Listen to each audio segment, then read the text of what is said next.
let everyone know that we are finally going live. Yes. We are live.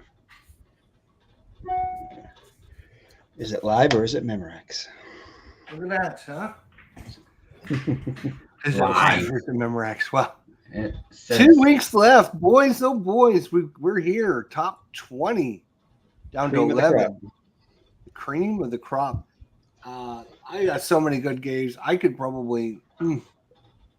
I talked about this on the War Room though on Saturday when we're talking about the best of the best games. It's a completely different list if you're talking about like, oh, I can only have 10 games or 20 games to take with me on a desert island. I would not include all of these games because some of these games are, I'd want like a bigger variety of different games and stuff. Right. So Yeah, it's a it'd be different it'd be a list. different list than this. But wow, there's so many good games. I cannot believe we don't have more crossover when we look at the list. That's crazy. But it just shows that we are Different personalities. different personalities. We like different things Mhm. and different collections. Yep. different collections and different tastes, and it just means there's a lot of really good games, I guess. Right. There's games for everybody. It is at that point of the exercise. Exactly. I think it's very interesting. I mean, obviously, we have some crossover games with people and different ranking and stuff like that. Mhm. Oh, and you and I just about nailed Nations last week. Yeah. You're 26. We almost my nailed Nations 24. in the That same. was close. And we might have another one this week too. That's Yeah. what it's going to be interesting to see. So Yeah. When everybody has 100 next year, then I think Yes. there'll definitely be more crossover. And plus, guess the the games we're possibility. mentioning now, a lot of us are going to get those games that we're mentioning. So right. I Maybe got on our a list. few this week and a couple more coming this coming week that have been mentioned on this top 50/100. So yeah. Mhm. I have a Yep. problem. I have I- gas, I- game acquisition syndrome. I talked about doing this for like 6 or 8 months on my channel, and so I was literally spending 2022 and the beginning of 2023 just literally playing a different game every day because I knew eventually I was going to do this list. And Mhm. so I wanted, obviously if I hadn't played the game, it's not going to make the list. So I wanted to Right. play a whole bunch of games. Mhm. And I think, that really, there's a lot of games that ended up on this list just because of that. If I wouldn't have done it, and there's like 20 or 30 more I have that I want to try and see if, like, I just got Venom Assault. And because I heard it was really, really good, and I wanted to see, is this going to be in my top 100 next year? So I'm You already did not look started. like you were a big fan of process. that, though. I'm sorry? You did not look like you were a big fan of that, though. It's a great game. It's just, at least the scenario I played was really, really long and really kind of like, I was an hour and a half in and I only captured 4 bosses and I have to get 14. So it's going to be like, wow, that's going to be a while. So Mhm. I think I got, I'm going to try it again. I think it was the setup. So because it's all random setup, so you can have a really easy setup or you get a really hard. And I think we ended up getting a really hard one because we had a boss that had a global effect that made all the other bosses harder to kill. And then I had a boss that reduced all of your recruiting points to recruit new guys. Mhm. And I couldn't kill either one of those guys because it's just bad rolling. And yeah, I think I would try it again just to see if it's any better. But yeah, I've already started the process for next year, trying to figure out, get a bunch of new games in. I showed you guys another one there, role-playing adventure. Yep. I just picked this up because I hear a lot of good things about it and I want to try it out. And I've got some more ordered like Chris. Yeah. I'm actually expecting a couple deliveries from Noble Knight over the course of the next few days or Same this here. week. Well, they just had their big sale going on, so you have to, right? You just have to. Mm-hmm. A lot of the games are on sale. I probably got, oh gosh, if you retail these things, I probably got about 350 $25 of games for the free shipping amount. Right. Oh, yeah. $149. Yeah. Got to get the free I shipping. mean, sometimes they're just giving them away, right? I mean, Some of them they are. Yeah. they're just giving them to you. Like, Yeah. Hey, I mean, some games are like literally $80 or $100 games, and you get them for like $10. oh, Teotihuacan, $20 $28. sometimes. Yeah. Teotihuacan, $28. That's about what I paid for it. Yeah. Yeah. Mm-hmm. And then I got the Kickstarter coming in about a year and a half. Yeah. Yeah. Exactly. Yeah. Pay us an extra. And there's $50. still about 20 more games I mean, I get emails all the day from Noble Knight saying, we just got your game in that you wanted. You know, because I got a want list of like 4 pages long. Yep. It's huge. It's just huge. I see Hologram Gaming, I see up on your cabinet above you there, you got some Shadows of Brimstone up there, huh? Mm-hmm. Those cabinets there are filled with Shadows of Brimstone figurines. Oh, are they? Everything, yeah. All sorted out, cards, just everything. A lot of space for that game. I think it's a great game. It's just, man, it's just so much effort to try and get the games, get the little pieces, and you got to take them off the sprues. And yes, Miniature Market also has a sale going on. Steven says just did a Miniature Market order today, 25% off. Yep. How's it going, if you order 120, I think it's 125, you get 25% off. So cool. Oh, nice. Yeah. And unfortunately, it's like every time these game manufacturers, they know when the other people are having sales, so they all have them at the same time. Mm-hmm. Yeah. Well, they all want to get in on the action, of course. Yeah, exactly. We got Memorial Day coming up. So. Yep. I like Game Nerds too. Game Nerds is $75 for free shipping. So yeah. Mm-hmm. And they still have Nemesis, which I want to give for my list for next year. Nemesis is one of those games you can get the Lockdown, but you can't get the original Nemesis. Oh yeah. There's not too many places that have it anymore. Mm-hmm. You got to open up Herman's game there. Stop playing the zombie game there.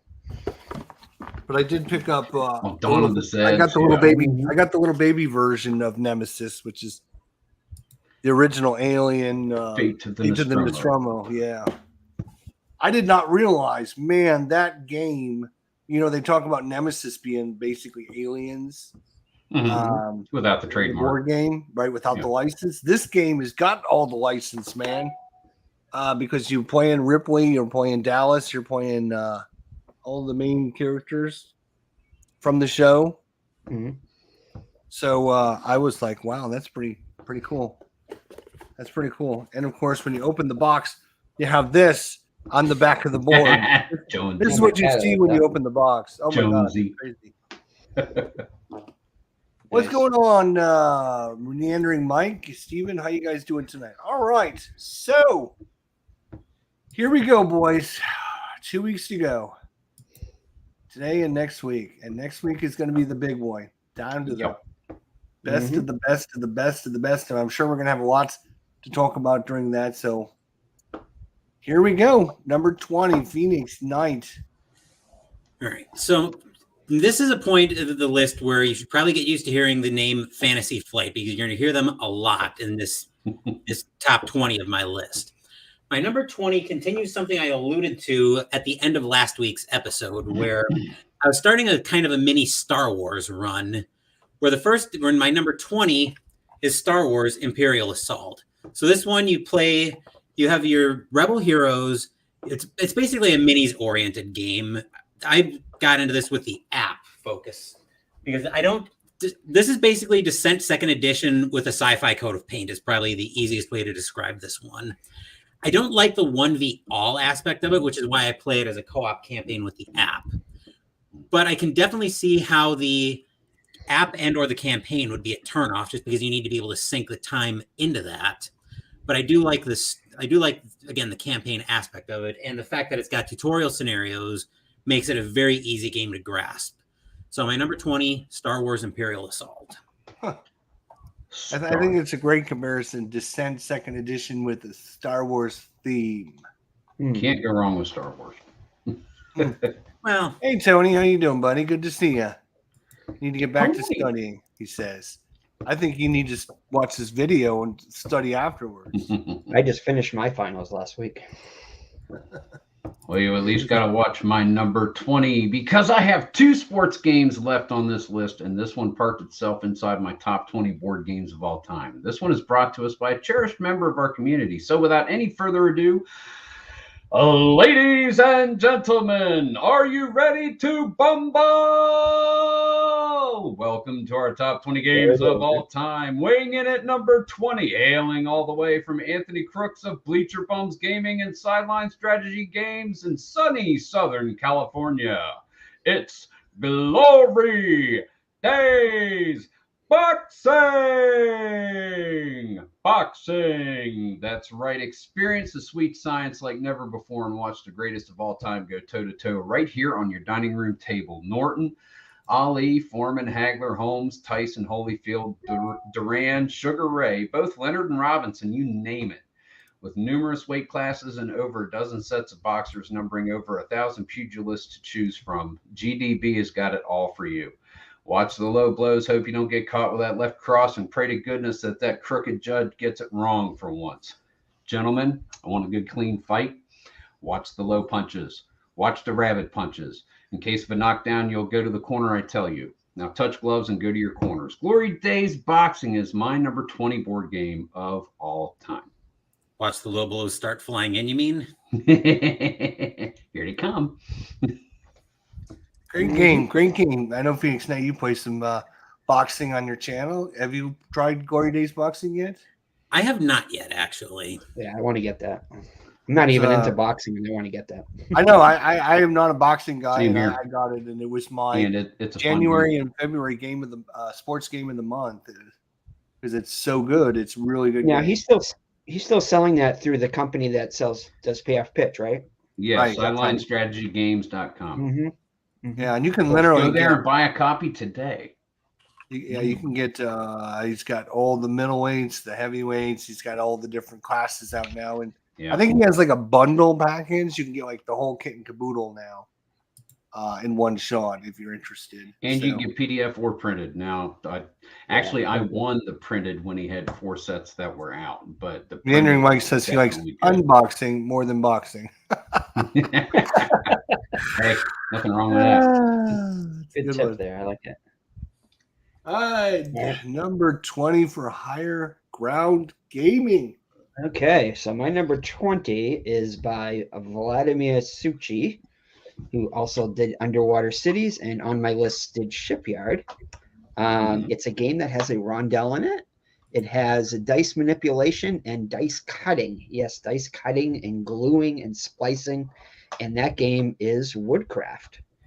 It has a great rondel mechanism in it, in which you're taking one of 6 actions, and that's the main board is a rondel is a saw blade. So you take an action and then you move the tile to the next quadrant, and as you do, you can unlock bonuses and get different dice, and then you're going to use the dice to craft items. Your elves basically in a woodland area, and you're going to be crafting, running a company to basically craft different items. It's ingenious. It uses dice as wood, and you're going to have to get the exact pip value of the die is how much the die is worth. And then you have different quality of die depending upon the color. And it's just all kinds of things you can do. And you can splice it.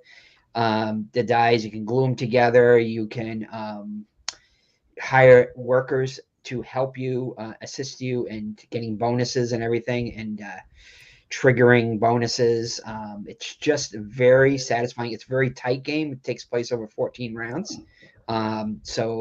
And it's in somewhat of an engine building game, but by the time your engine is starting to flow, it ends. So you really have to watch your turns and make sure you optimize everything in it. But it really does ramp up towards the end. You can do a lot of stuff if you built your engine right. But great solo mode in it. Simple to use AI solo mode. So that is my number 20. And that could possibly climb a little higher too. And that's by Vladimir Suchi. Interesting Woodcraft. game. That's cool. Very interesting. Here's the only problem, and I love that. And I've been trying to get this game. You cannot find this game anywhere. Oh yeah. Really? Yeah, think I it's got it. out of print, and all the copies are sold out. So it's very, very hard to get a hold of. I've been looking for it for like 6 months, and it just has not Yeah. showed up anywhere. Hopefully they'll get a reprint out, because I mean, it I'm came sure out they will. without much fanfare, and then literally everyone was like, "Oh, this game is great! You got to get it! You got to get Yeah. it!" And like all the Yeah, copies. very satisfying. It's a game, one of the few games that I will literally play it solo and then leave it set up and set it up again and play it back to back. It plays really smooth and quick. You can play a solo game less than an hour, 45 minutes. So it's really satisfying, and just the puzzle of it is what's really fun about it. Cool. Yeah, interesting. I was looking to see what the overall is. 656, which was really surprising. I thought it would have been a lot lower than that, but it just came out too. Yeah, So yeah. I'm sure it'll go sometimes higher these take than a few years. I have a feeling this is going to be one of these games that in a year or two from now, once they get the reprint and get another version out there, and a lot more people get it, I think it's going to be in the top 200, probably in the top 100. Great game. Sure. All right, my number 20, 2020. We're going to go on a little sports theme, as PhoenixKnight is having his little Star Wars theme. 3 of the next 4 games for me are going to be sports games. This one is a baseball game. This is actually when I did my top 20 sports games of all time back in 2020, I think was the last time I did it. Yeah, been a while. It was ranked number 2 in the year, and the time I did it before that, I think it was 2019. I was ranked number 1. So this is obviously one of my all-time favorite classics. Unfortunately, the designer just passed away in March of this year. Very sad, very sad. Not very happy about that, as he was had several different sports games in his repertoire. That is, of course, Greg Sovan and Fall Classic Baseball. Another one of these games is kind of a APA derivative. You're just rolling 2d6s, but it's not coming. The result isn't coming off of just the batter or just the pitcher. It kind of uses a little combination of it comes off the batter card unless it's blank. If that spot's blank, then it goes to the pitcher card. So there's a little combination going there. Really great design, really fun. The only problem I had with it originally was all the charts, and didn't enjoy the charts. Once I got the fast action deck, you can get the results quickly by just flipping over the fast action card. And this game flies. You roll the dice, you flip over the card to get the results, and it's really good game. One of my all-time favorite sports games of all time, but not my favorite, as you can see, because we still got a few more to go. But it's really, really good. That is number 20, Fall Classic Baseball. And rest in peace, Greg Sovan. He also has, for you guys out there that are interested, he runs Fall Classic Baseball. He does roster card baseball. And Yeah, I've got that one. Wow. I've got roster card. Okay. Yeah. He does. I haven't played it that much, but I've got it. Yeah, he had like 3 different games. So and he was just releasing another one called I don't remember the name of it off the top of my head, but unfortunately died way too young. He was only 61. I think he was brain cancer or something. No. So not great. Anyways, that's number 20, Fall Classic Baseball. 21. 19.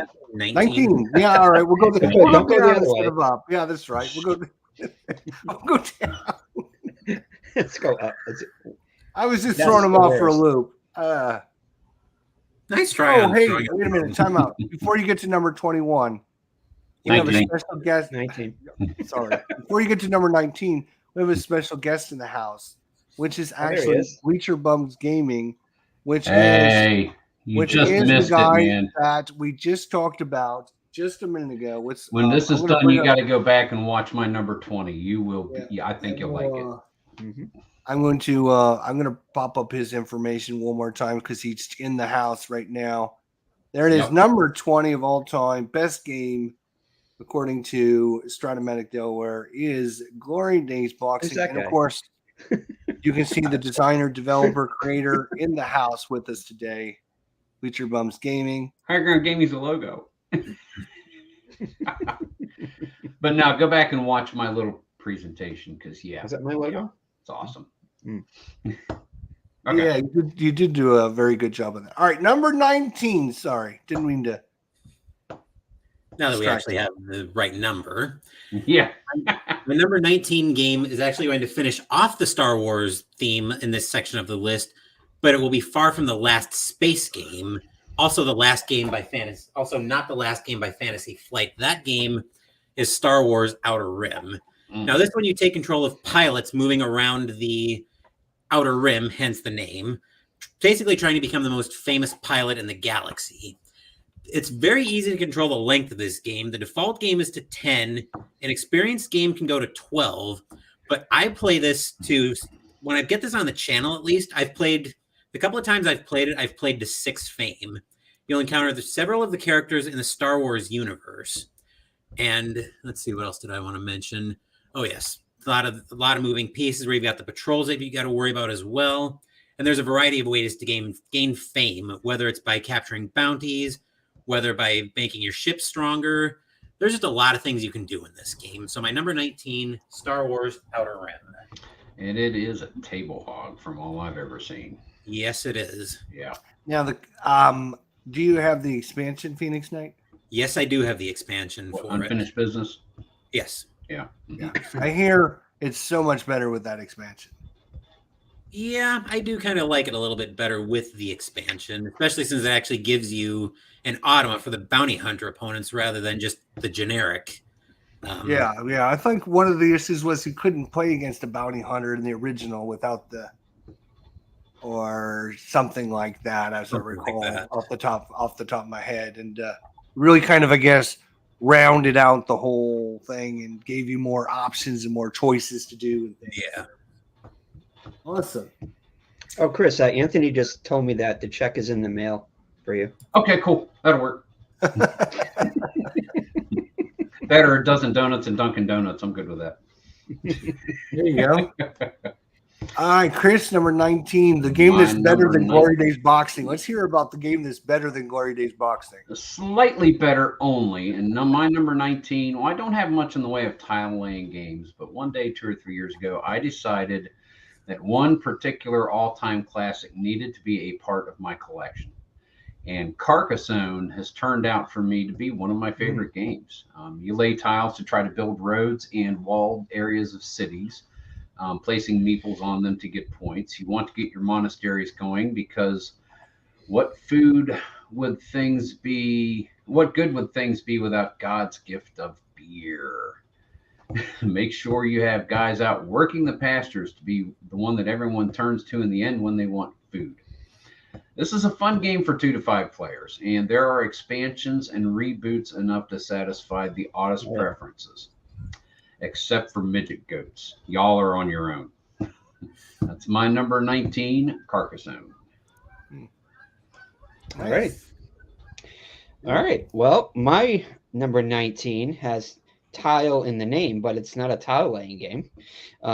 It's by Simone Luciani, the first of 4 in this list, and Daniel Tassini. And that game is Toledo. And ID had this on, huh? No. Okay. ID had this on his list. Little higher up. Yeah, mine was around the 40s something, right? Something around the 40s or something. Yeah. Yep. This game I actually purchased when I got Woodcraft, right at the same time. I got both of them at the same time. And it's ranked 440, 219 overall. It's basically using dice for resources and actions to gain riches in the Renaissance. So it's a part of the T series. I know I did mention a lot about it, so I'll keep it brief, but it's a very satisfying game. You're going to be doing 4 fairs throughout the game, and just very puzzly game, collecting bonus tiles and just managing your resources and building your engine. It's just a really fun, satisfying game, and that is my number 19, Toledo. It was ID Jester's number 56. 56. Okay, yeah, great game, fun, interesting. And the solo mode, Like you said, it's a bit too complicated for me. But my buddy Dave Smith on little shameless plug here on BGG put a solo version of his own on that too. So which I find a little easier to manage. So yeah. I was going to ask you about that. Your buddy made that solo. Old Chestnut says, my wife and oldest son love Carcassonne. They play it at WBC. I prefer the Hurricane variant where I get to sweep the chalice off the table if they steal a city from me. Earthquake. Table flip. That's funny. nice. Tile Tim, great game. Awesome. It's the newest game for the T Series, right? It is. Yeah, it's a thought. What will they come out with next? Right. Tallahassee. These are always deep Euro games, and I love them. I love them to death. Yeah. All right, my number 19, as we mentioned, 3 of the next 4 are going to be sports games. So it's a sports game. This is another baseball game. This is right up Chris's alley and something that he's gone. And probably when they put him and lay him in his casket, they're going to probably put this box on top of him and say, Stratomatic. take this to eternity with you, my friend, because this is you through and through. This is, of course, Stratomatic Baseball, which, of course, for those of you who don't know, Lower Slower Board Gamer was originally called Stratomatic Delaware. Yep. So back in the day, he was all about the Stratomatic. And as much as I hate the company and hate their practices and hate what they do and hate the cards and hate the computer version, the game is really good. Obviously, it is super good game.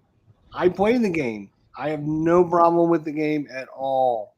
The game is obviously in the top 20 games of all time. This is a classic. If you are into sports at all, you can't beat just starting with Stratomatic Baseball. It has a basic version, an advanced version, a super advanced version, so you can kind of fine tune how much and how little you want. And it's basically one roll gets you results. And I've played many games with it and enjoy it a lot. My number 19, Stratomatic Baseball. Cool. Yeah, that's all my Stratomatic right over there. That's a lot. That's a lot of expansions. Mm-hmm. That's a big one. It's a lot of cash. Over the years, yes, big time. But you know what? Here's the thing. You get to use them and you get to play with them and you can have them forever and ever. And then if you ever decide you want to sell them, you can get all your money back from them because they're... Anytime I want, I can have Willie Stargell and Roberto Clemente playing baseball on my tabletop. It is my field of dreams. Yep. Exactly. Yep. Absolutely. You always have it, and it's always there for you. Yep. All right, so that is number 19. We're going to 18 already, Phoenix. We are indeed. And another, I guess, kind of sub-theme that I've got in my list is deck builders. This one's a deck builder. It's a very simple one that I find, and I kind of like the modular board on this one. This one is Clank in Space, a deck building adventure. I thought about throwing the entire Clank system in here, but I think the games are different. I think the Clank games are all different enough that they could justify being their own spots. I don't really like base Clank just because it's basically a fixed board. So after a while, you're just kind of going to know, okay, I need to run in, get this artifact, and get out. Whereas with the modular boards, with Clank in Space and Clank Catacombs, which I need to get back to my table at some point, the board's modular in this one, and in Catacombs you build the board as you go, so you don't really know what's coming up in that one. But this is probably one that you might use to help teach somebody deck building potentially. But just looking at my notes, I do find it to be a pretty engaging game. The solo mode is another app-focused game, so I could see that being a turnoff for some people. But my number 18, Clank in Space. A little press your luck. How long do you decide to stay in? And the longer you stay in, the bigger your prize can be, but more chance you have of bad things happening. So I think it's press your. I've talked about not really liking press your luck too much, but I think this is press your luck I can kind of stand, just because it seems like there's a bit of player agency to it.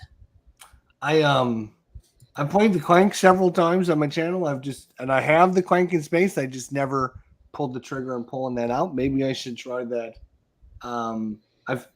I thought it was kind of just the same thing with just different boards and different layouts, but maybe PhoenixKnight has convinced me that it's different enough to give it a try. So I hope to do that sometime. So thank you for that. Alrighty, my number 18.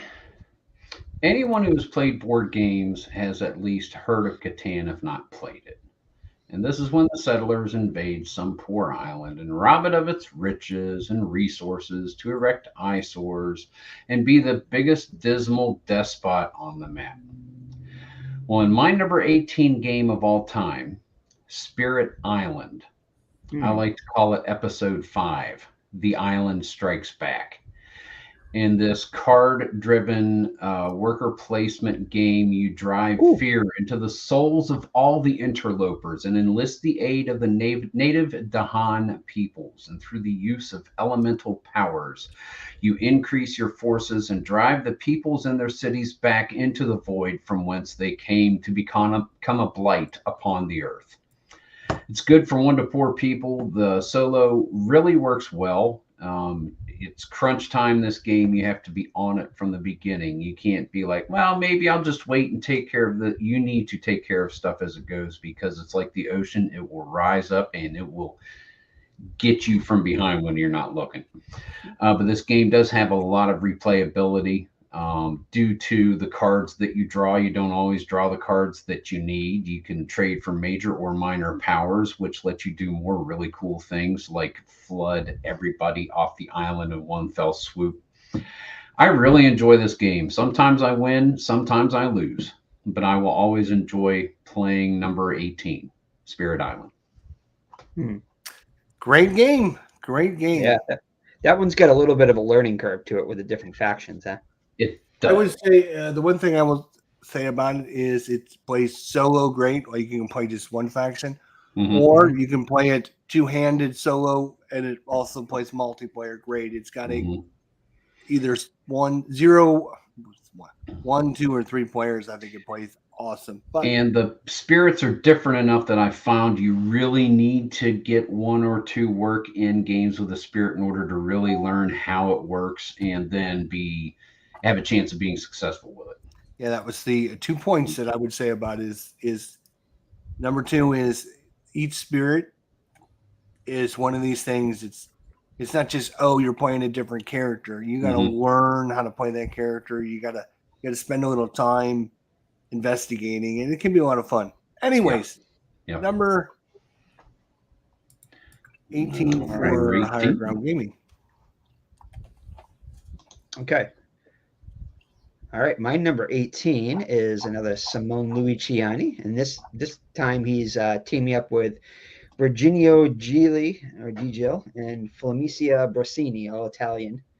And that game is ranked 106 overall. It was in the top 100 for a long time. Strategy number 75, and basically avoid excommunication and lead your family to power during the Italian Renaissance. It's a Euro, and this does have worker placement in it, and that is Lorenzo Il Magnifico.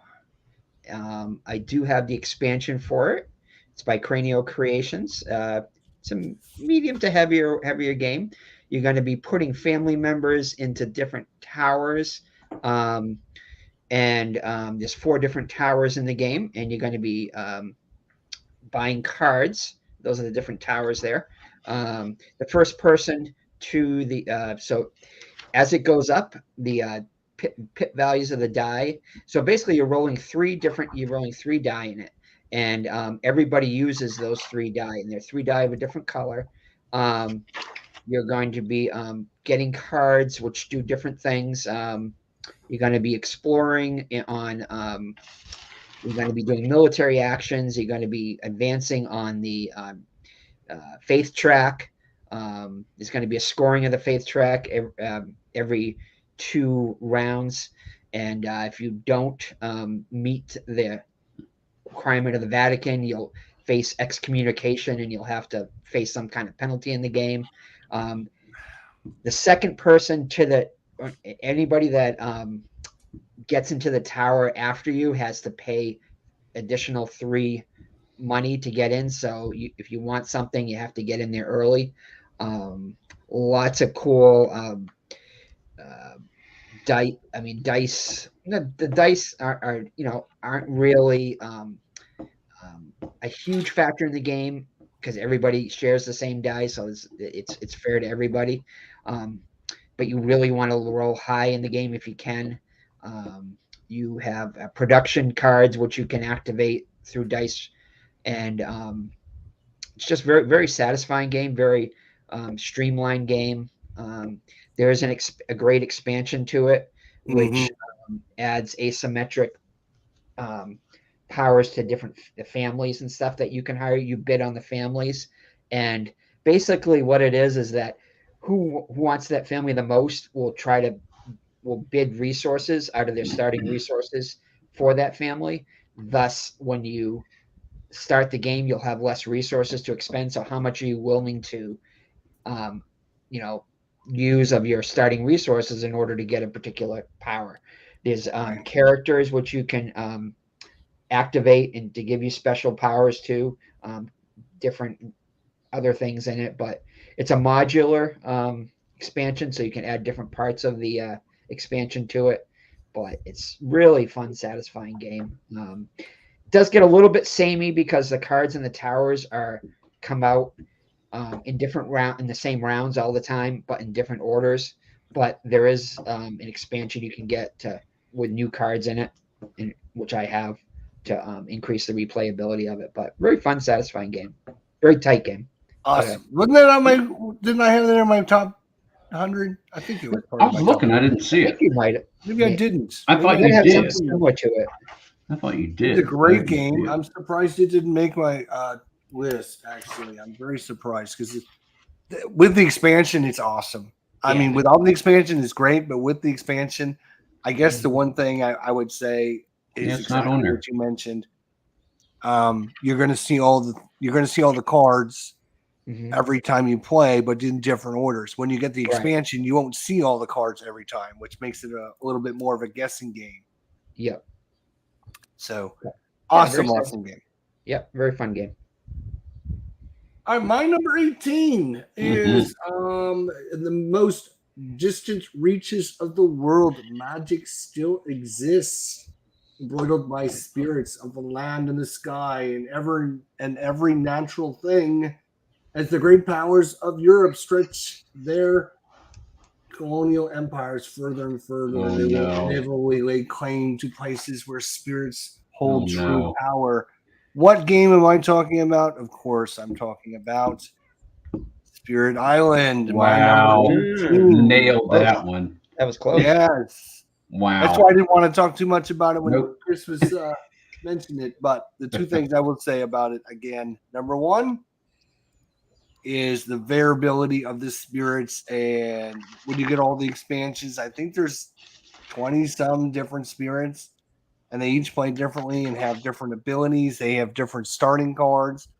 And one of the expansions adds events and kind of unique things that happen on the island and give you different challenges. So I would highly recommend you get that expansion as well. But great game. Scroll down. You ought to be able to see some of the expansion since you're not talking about the game too much since I just did. Scroll down, see if there's a list of expansions or something.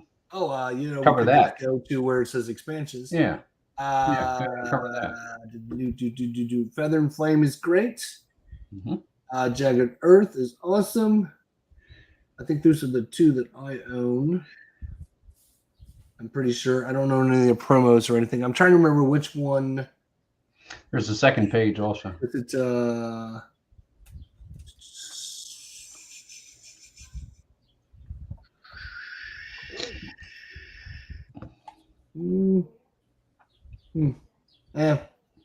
Yeah, I'm sure somebody out there will post it in the comments down below. But yeah, it's an awesome game. I thought it was very funny that Chris also rated it number 18 on his list. Yeah. Spirit Island, great game. Like you said, the thing about it is we're talking about now top 20 games of all time. We're like, nitpicking just the little details now because these games are all the best of the best of the best. Yeah. It plays solo one faction really well. It plays solo two factions really well. If we played it remotely and first, remote access where we played, that was a lot of fun too. Yeah. So Spirit Island, great game. All right. What are we on to? 17? 17.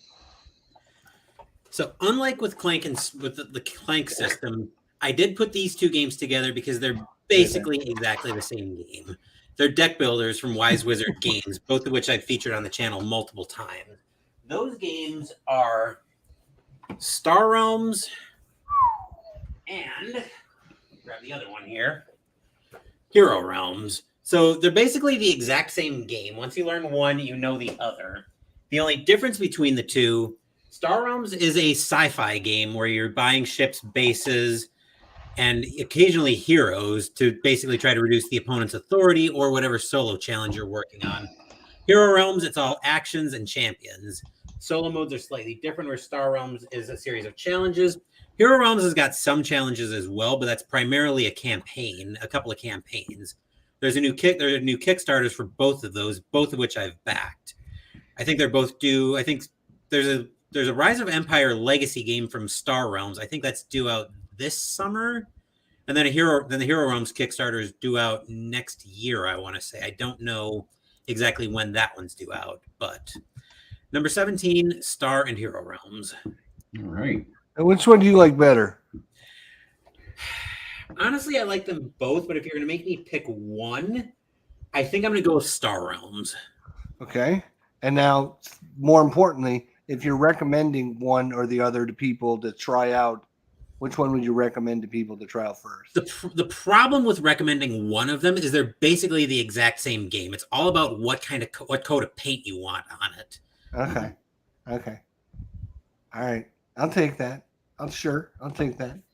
All right. Star Realms, Hero Realms. I don't think I've got any of those on my channel. So this would be another one that I could pick up. I actually have the little box. I bought the little box because you can get like I don't even know what that thing was you picked up. It had like which thing? That huge box of it's like unbelievable. The other thing. Oh my god, I never This was actually the Deluxe Nova collection. This is actually one of the first Kickstarters I ever backed. Oh my god, that thing is huge. Every card, that's how he gets his muscles. That's where I get what? Get a workout. Your muscles. Your workout, right? Lifting those boxes. I don't get workouts from lifting these boxes. I get my workouts from boxing. But what you get in here, among other things, you get a couple of a double-sided game board. There's the other side of that. Oh wow, yeah, that's nice. A really big rule book, which is right here. So everything is nice and easy to read. And then storage for all the cards along with the dividers, the foil challenges, dividers for everything, and a full set of sleeves to sleeve the entire thing. That's nice. I like that thing. Yeah. That's pretty cool.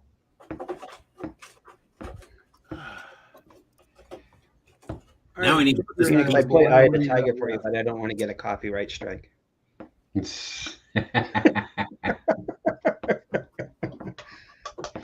All right, Chris. All righty, my number 17 is an oldie but a goodie. I was introduced to this game by my friend I mentioned last week in the late 80s, and we've been playing this game for over 35 years, and it is so fun. Ron will take, well, let's just get the name of the game. My number 17 is Axis and Allies. There you go. And my brother Ron will take the Axis powers, and he is a killer with Japan and the Pacific. And I will take Russia because I just bear walk all over Europe with Russia.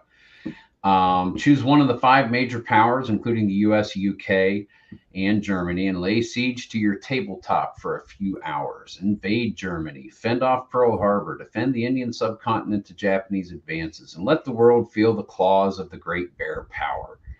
There are many ways to gain victory in this game, and just as many ways to have fun and create memories that will last for a very long time. And hope springs eternal in that lone infantry unit standing by the breaker wall on the beach that keeps rolling those stupid ones and just won't die. Axis and Allies, my number 17. Lovely. Lovely. All righty. Well, my number 17 could be called a famous cookie or famous snack, but it's another, 3 in a row of Simone Luciani. Wow. But this is when he did with Nastoro Mengone. And it's by Cranio Creations again. And that game is action selection and hand management in the Age of Enlightenment. And that game is Newton. This game has a terrific solo mode in it. The hand management is really where this game shines. You're basically going to you have a card, 5 cards in your hand to start the game with, and each one of those cards has a different action on it. You're going to be putting the action on your player board. Let's see if we can get a player board there. It's kind of hard to see. You put an action on your player board, and then you're going to be able to take that action. That action will have sometimes icons on the cards, as well as the action you can take. That's your player board right there. Kind of hard to see it, but it's right in the middle there. So basically you take one action and you get to go up on different tracks. There's an exploration track, which you're going to be visiting different universities. There is another track in which you're going to be collecting tokens, and there's a work track on there, a technology track, researching different technologies. On your player board, you're going to be collecting books in order to unlock ongoing abilities. But the heart of it is the hand management, because after you take, say you take a card, you put another card down, and then you can take that action. If you have 2 of the same action, of the same icon, you can take a higher strength of that action. At the end of the game takes place over 6 rounds, I think it is. But after you take 5 actions, you're going to take one of those cards that you have in your hand, and you're going to have to tuck one of the cards underneath your player board. That tucked card, you'll get to use the action icon from it, so it can strengthen your actions, but you'll no longer have the ability of the other icons that are on it, like books or money or ways to get income and stuff like that too. There are ways to get more advanced cards in the game, books in the game, and it's a great engine building game. It's a real puzzle, and Gaming Rules loves to play this game, the guy that does Gaming Rules. It's one of his top solo games of all time. Doesn't get a lot of love because there's so many other great Simone Luciani games. This one kind of falls a little bit under the radar, but it's an excellent solo puzzle, and it does have an expansion to it too, which my buddy played this game with me, and he got a game in a trade, and he got the expansion with it. I still don't have the expansion with it, but it is a very fun, satisfying. Do you have the was it the modular expansion? No, I don't have any of the expansion with it. Yeah. Even I got I think I got the modular expansion. It's it's been on my new list. track board to go up on the track, and the new world. But I love board. the whole card tucking and everything too. You got to decide, which actions do you want to make more powerful, and which cards are you willing to get rid of to do that. So it's very fun. Lovely. Mm-hmm. All right, another one of my sports games again. 3 of 4 here to start the top of our top 20 countdown. Number 17 is, I believe, no, that's not true. I had a football game in the 80s, I think it was. 94 Inside Blitz Football. Inside Blitz Football, number 94. Right, Thank you. I knew it was way up there, but this is the lowest one of the lowest sports games and one of the best sports games, and it's a football game. Surprise, surprise! And this is second season pro football. I just enjoy this game a lot. It's kind of It's fictional, right? I guess what you would call chart-driven results. So you're just rolling dice and looking on a chart to see, and then you're looking to see, is the player rated a 0? Is he rated a 1? And sometimes you can be like a 1 plus, a 1 minus, or whatever. So you get a little bit of variation on that. And you're just basically looking to see, does your player have this result? Yes or no? Yep. And if they're rated well, they're going to pass more checks and they're going to do, get better result for the play.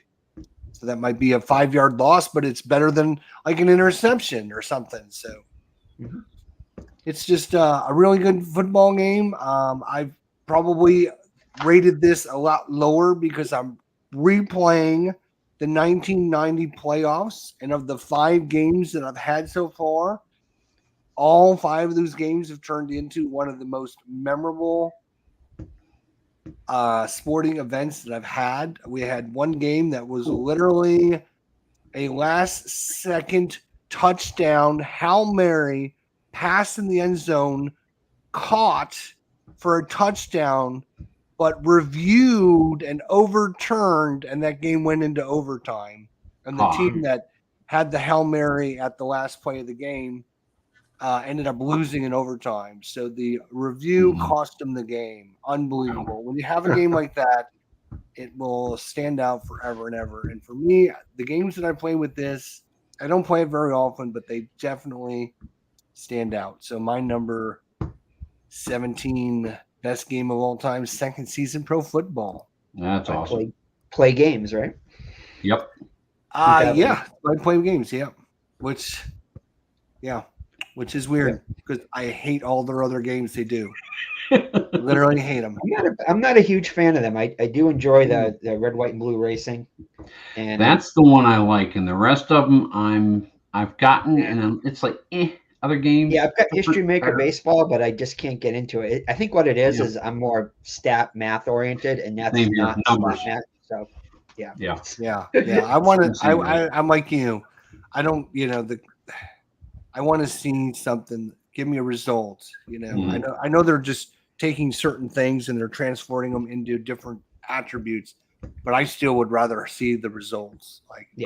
It's an interesting concept, but not fun for me.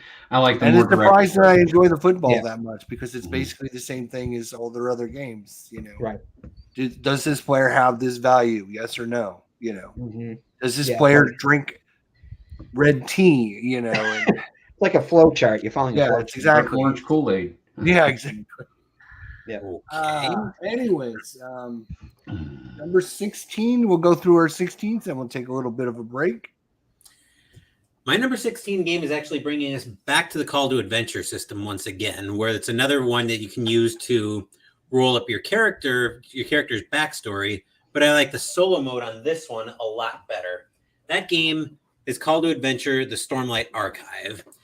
Now, like I said, this is another one you can use to build the backstory. But I've got to remember how the solo mode works on this one. I think this one you take on a boss and you have to take him on like however many times he's got the experience. And if you lose even once, I think you just lose. It also introduces the radiant symbol, so it gives you additional paths on the character story that you can take. A lot of the mechanics will be the same from regular Call to Adventure, so you can toss. So basically, once you pick up the Call to Adventure system, you can pretty much jump right into this one. So my number 16, Call to Adventure, the Stormlight Archive. Awesome. What do you think of the runes? The runes are an interesting way to go through basically randomization. It took me a little bit of getting used to, but I kind of do like them. It's kind of forces me to strategize. The reason I resisted this game for the longest time was because I thought, instead of rolling dice, you're rolling runes, and there's only two sides to a rune. You're either getting an A side or a B side. So how much variability can they give you? But what do you think about that for people would say how much variability is in the actual rolling of the runes? I think a lot of the variability comes from how many relevant runes you have in your story. So say you have a character that's got 1 charisma and 2 constitution. You'll actually roll those runes. Plus, you can actually manipulate that a little bit, where if you can pay experience to buy dark runes to add to those rolls. So by manipulating the number of runes you have, I think that gives you a little bit more of the variability in the rolling of the runes. I've got the original. I just have never pulled the trigger. Might have to do that for next year. Now, that's 2 games you've given me hope for. Alrighty. For Chris. My number 16. I'm sometimes impressed upon by other gamers I trust, and I cave into peer pressure. Just ask IDJ, and actually, as a result of this countdown, I think these other 2 as well. But 2 or 3 years ago, I took recommendation from another YouTuber, Z Garcia from the Dice Tower, and he's showing this game and he loves it. And I was like, you know what? I got to get this game. I really think I'm going to like it. And I went ahead and bought my number 16 game of all time, Onirim. And it truly is a solo game, even though it says 1 to 2 players, and 2 players who simply alternate turns and do extra that the solo would do. It's like playing solitaire. Yeah. And you are playing dream cards, and there are 4 different colors depending on the kind of room that it is. And you want to get 3 in a row of that color to unlock a door. And there are 8 doors to unlock in order to win the game. However, shuffled into the deck are 10 nightmare cards, and you need to know how to get rid of them, and hopefully you only have a couple at the end of the deck, because the nightmare cards, if they come in at the wrong time, can wreck you. And this game really ramps up for a small little 76 card deck, and they've got expansions also, and I have all of them. I've played with 1 or 2. But for such a small shuffle cards, play a card game for 15 minutes. There is so much tension in this wee little game, and it's satisfying to play. It's really, really fun. And it's the kind of game where you get it out and you play 3 or 4 games in an hour. It is a fun little game, and I recommend watching videos to see how it plays and see if it might interest you, because it doesn't cost that much, and it's a fantastic game to add to your collection. My number 16, Onirim. Cool. All right. Well, my number 16 is a game that it says 1 to 4 players, but it was really made for solo. The other ones, I think the cooperative ones are just kind of tack-ons. They don't really flow a lot. The art is by Ian O'Toole. It's by Victory Point Games. And it's based on a novel by, let's see what I find here. Jules Verne, French writer, and that 20,000 Leagues Under the Sea is what it's named after, and that is Nemo's War, second edition. First edition, the art was just horribly bad in it, but the second edition with Ian O'Toole just really brought this game to life. It's a lot of dice rolling, press your luck. But there's ways to mitigate the dice rolls, which makes it cool. It follows this. You draw event cards, which follow the novel to a T, pretty much.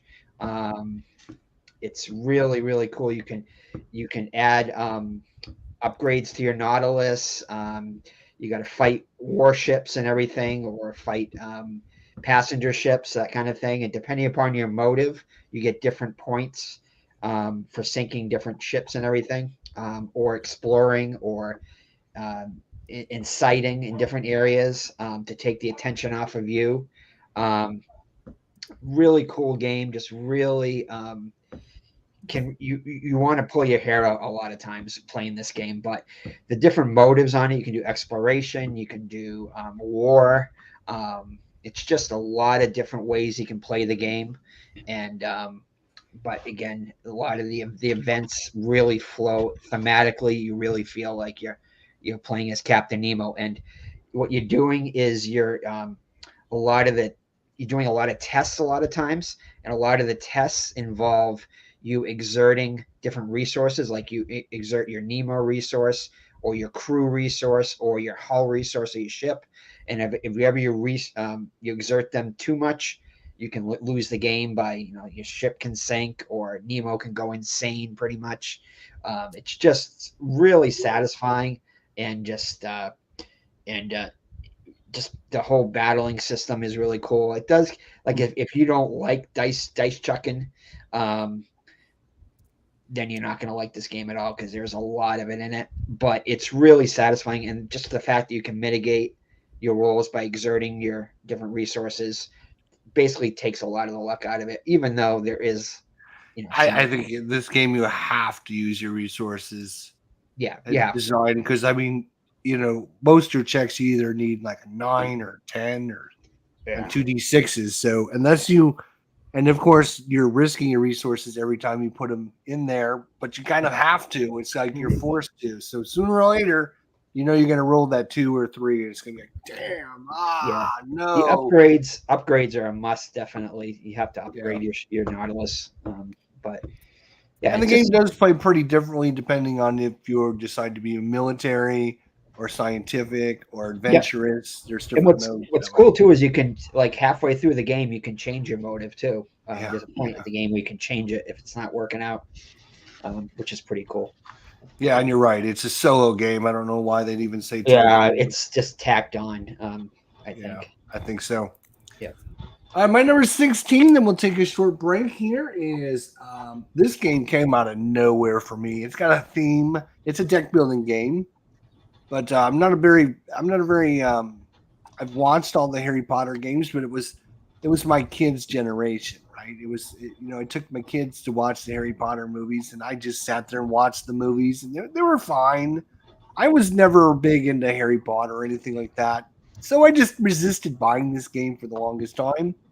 Ended up finally deciding to go ahead and pull the trigger because it was on sale someplace. And I'm telling you what, ignore that it's for Harry Potter. This is a super, super good deck building game. Harry Potter Hogwarts Battle. There are basically a deck building. You're using the characters from the movies. And if you know the characters, great. If you don't know the characters, that's fine, But obviously, the more you're into Harry Potter, the better this game is, because it uses the phrases for the spells, just like they're out of the movies and stuff.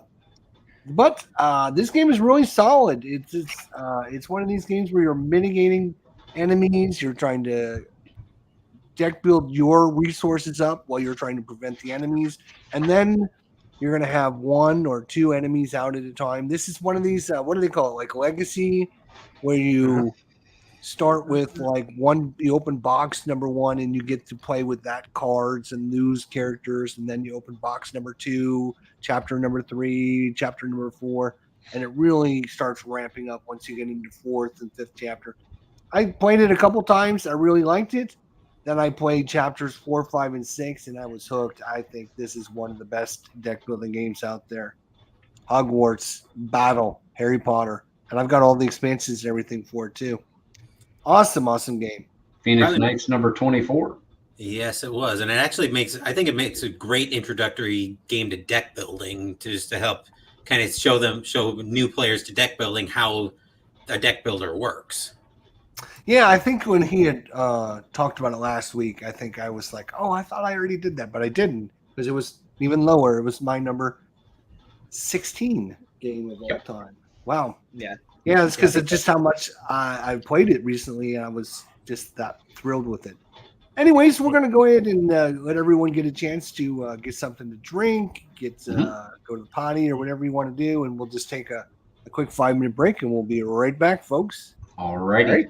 We'll be right back. All right.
the top 50 board games of all time, numbers 21 through 11 today on the show.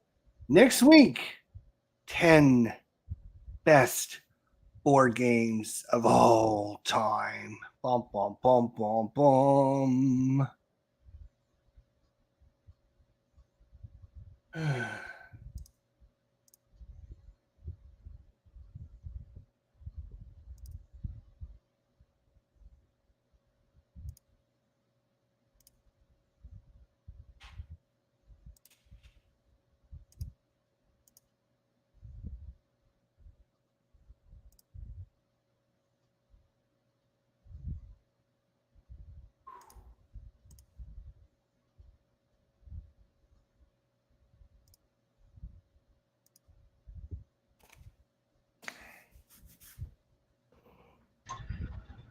All right. We're back and better than ever. Back in the saddle again. Yeah.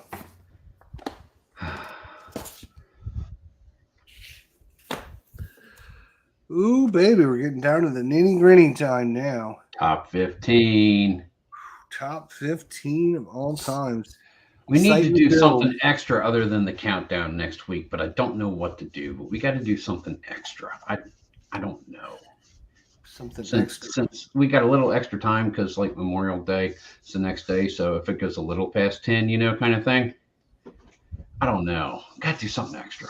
Something I was thinking about, I was going to put it to you guys off camera, is maybe playing some of our games from maybe the top 10 over the next few weeks. Yeah, we can do that. Yeah, that'd be cool. Sure. That'd be cool. For sure. Boom. 1, 2, 3.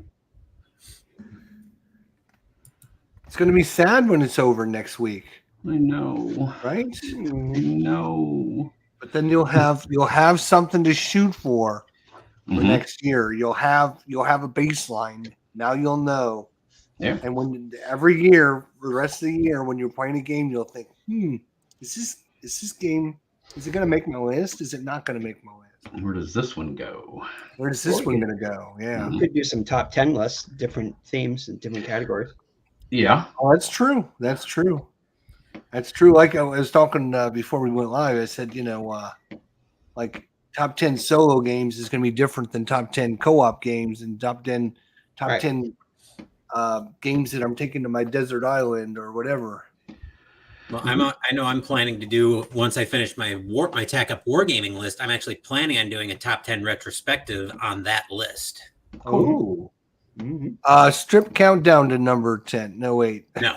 Not happening, Mike. They don't have any industrial-sized poles here in my row houses, so no, sorry. Top 10 games. They're all load-bearing. Top 10 games still in shrink. Okay. I actually There only you have go. one. I got a bunch of those. I got a bunch I of could do those. top 20 probably on that one. Yeah, probably got 30, I think. I still have my Last Night on Earth 10th anniversary edition still in shrink. Get it open. I have. Oh, did I show you guys? Oops. I think I showed you this last week. I don't know. Maybe I didn't. Anachrony. Oh, cool. Still in shrink. Mhm. Yeah, still in shrink That's a David fun one. Tercey? Yep. Is that who did that? with the think so. expansion. I could start my own little store, I think, and just sell the expansions. Mhm. Or the one still in shrink. All righty. So here we go. This is now, you're talking top 15 category. You're talking best of the best. You're talking nitty gritty time now. This is the best of the best now. Mhm. It's my number 15 game. If you guys thought Star Wars Outer Rim was a table hog, with some of these games that are coming up, you ain't seen nothing yet. My number 15 game is continuing the space theme on this section of the list. It's a game by Far Off Games, and it's kind of a long story how I got it because I ended up getting it from Australia. But that game is Zaya: Legends of a Drift System. Zaya. So in this one, you're playing, once again, similar to Outer Rim, you're playing a space pirate trying to become the most famous pilot in the galaxy. So you're exploring the various worlds in that universe. You do want to be careful, though, that you don't jump into Zaya and have your ship instantly burn up on you. So you can fly around similar to Outer Rim, doing trade, just basically doing trade with your cargo, fighting enemy ships, a lot of that stuff. And your goal is to get to 20 fame via, you have to deal with the different obstacles like minefields, asteroids, comets, all of that. And I do like that the minis come pre-painted because I don't have that kind of artistic talent. But number 15, Zaya Legends of a Drift System. It looks like a good one. It does look like a good one for sure. Again, it's a table hog, so be ready for that.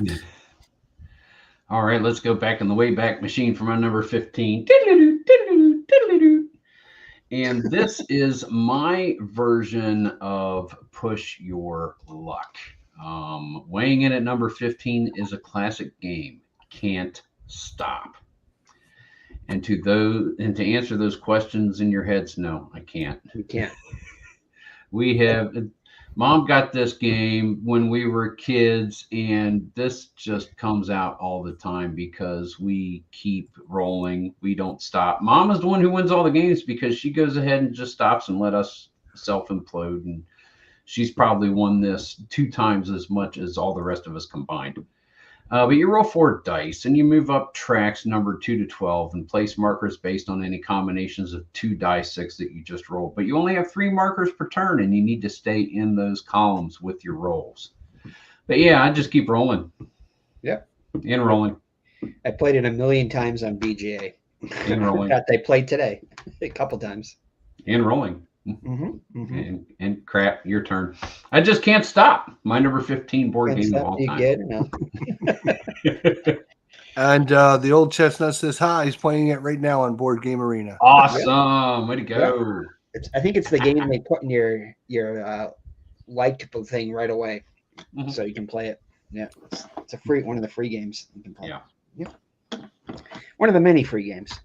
All right, so mine is the only Uwe Rosenberg game on this 20-11.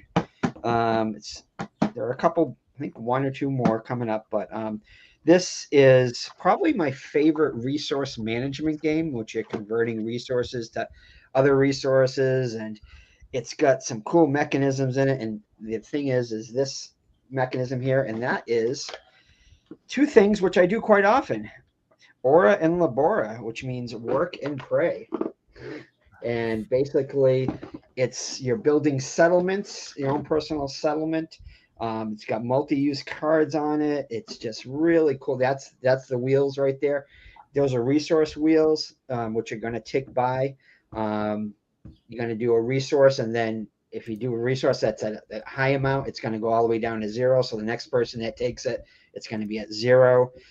So you have to balance when you're going to take a certain resource, how much you're going to let it build up before you use it. You've got a player board with those are the different cards here. So basically what you're doing is there's a settlement phase in which you're going to be building a settlement in the middle, and all the cards around it get activated and are part of that settlement. So you're going to score based upon the cards that are around the settlement cards. I think there's 4 settlement phases that occur, and you got to build on different land areas. You're gonna get water areas, which you can build mountain areas, and the cards allow you to upgrade resources. And you're just going to keep building resources and keep upgrading, and just very intuitive game. Plays excellent solo. It's got a really cool solo mode in it. But the key is that the whole resource wheel works. It's amazing the way that works in the game. You wouldn't think so just to see it, but it really does. Is really satisfying. It's just a great mathy type game, and just you different tiers of resources, so you have to plan out stuff. A lot of planning in the game. If you're not good at planning, you might not like this game, but it's definitely very thinky and just very, very fun. And that's Ora and Labora from Uwe Rosenberg. Nice. I love planning in games. I just hate having to stick to my plans in games. Yeah. This game has very little luck in it. So I mean, the biggest luck is the cards that come out, but the cards, very little luck though. It's more tactical. You have Right. to, yeah, which I like because. My number 15 game of all time, there is several other games that we've already had on the list that use the same system. This is the original. This is one of the best. It is a deck building game, a superhero deck building game, and it is called Marvel Legendary. This is part of the Legendary system. I think we've had Legendary Aliens earlier on my list. And there's also Legendary James Bond, Legendary X-Files, Legendary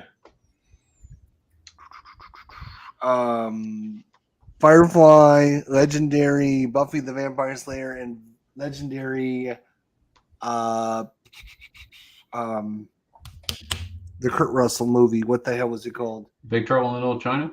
Yes. Thank you. Mm-hmm. So there's a bunch of different games based upon this system, but basically this one is the superhero one and the original one. And it's pretty cool because you're going to take, and it's all modular built. And so you're going to take the enemy and then you're going to take his scheme. And those are going to be different every time. And you're going to take heroes, and the more expansions you have, the more heroes you have. As you can see, there's probably, this is just some of the expansions. I think they have like over 500 different heroes now in the game. And you're basically just going to choose 5 of those at random. And then you're going to go up against the villain and you're going to try to complete it. And like I said, you're building the enemy deck, and the enemies have different henchmen that can go in their deck. And different, what do they call them? The other groups, like henchmen, villains, Minions. What are they? Minions, maybe. I don't know. Maybe, yeah, something like that. But you're basically very modular. You can build it and just say, "Oh, this looks good," and just put them all together and just randomly. And so sometimes your scenarios can be super easy, and sometimes they can be super, super hard, and they're different every time, which is a cool thing. And I mean, just the amount of variety you get with this game is insane. It's very samey, though, I will say, because there's not much variety in how things play out. There's a little bit of change here and there, but it is very samey. So I guess if you get bored very easily, like I do a lot of times, the cool thing I like about this one is, like I said, even though it's very samey, it's going to be, you're going to be using different characters and different villains and different scenarios and different henchmen. And so for me, it's going to be different every time. But it can be, the game mechanics are very samey. You're going to be putting enemies out on the line, and they're going to come across, and you're going to try and defeat them before they end up leaving and getting, escaping the city. So, yeah, Legendary, Marvel. Awesome game. My number 15. Marvelous. Looks like another rabbit hole I should avoid jumping down. And that big picture of all those cards spread out, within 2 seconds, I zeroed right in on Cap's shield. That's like, boing, there's Cap. And they probably have 25 different expansions, and so it just, I just got the last one, which was basically you could replay the Endgame movie, and the oh, that's cool. it has Thanos, and it has a couple of the characters. Now there's probably like 4 or 5 different versions of Spider-Man, and so I mean there's not like 500 different heroes in the game, but there's enough to keep you busy. Cool. Enough to keep you busy. Mm-hmm. Cool. By number 15. All right, number 14. My number 14 game, I've talked before about the pandemic system and how theme, when I'm looking at a pandemic game, is very important to me. So my number 14 game is actually going to be, I've alluded to doing something like this before, but this is actually going to be what I'm calling the play-in game for the Summer of Lovecraft later this year. That game is Pandemic Reign of Cthulhu from Z-Man Games. So you've got the line of ancient ones at the top of the board that you have come out. And the order that they come out can really cause havoc with the game. Like take Should Mel, for instance, who causes the investigators to lose sanity. If he comes out early, hey, you're ready for it a little bit. Everybody's mostly at full sanity. He comes out late, as has happened to me a couple times on the channel, he'll stick it to you in the end.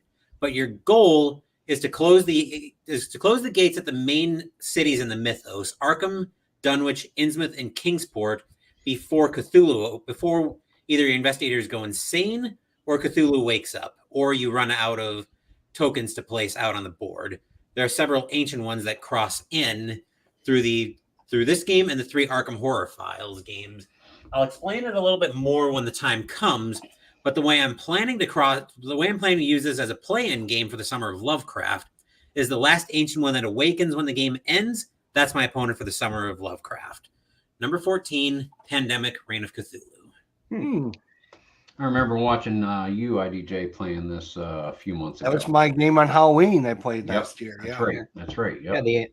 Yeah, the ancient one is in Touch of Evil too. You can fight it against him in Touch of Evil. Mm-hmm. Ooh, there you go. Great game though. Great game. Isn't Cthulhu always the last one though? Yeah, he's always the last one. Okay, yeah, that's what I thought. Okay, great game. Awesome. All right, what do we got, Chris, for 14 there? Number 14. A long time ago, in a galaxy far, far away. I still had hope for my love life. Only if you're a farm boy. Surprisingly, I don't have a lot of Star Wars board games.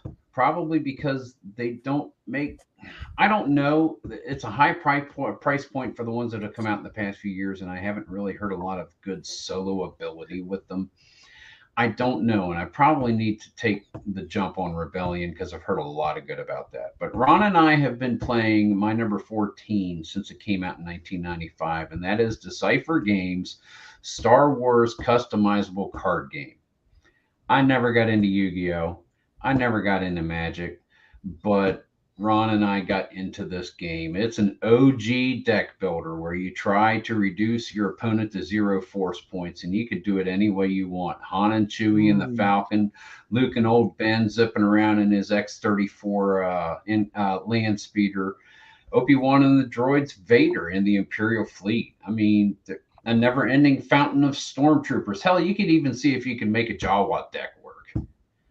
I've never tried that one myself, but I might try that, see if I could bust Ron up with a Jawa deck. That would be awesome.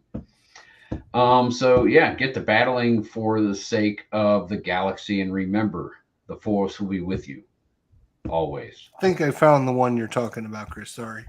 I had the wrong one. Think That's the right one? That is the right one, yes. Yep. Okay. I had the wrong one. You probably had the Living Card Game or something like that. No, I had the Star Wars Jedi Knight customizable card game. Yeah.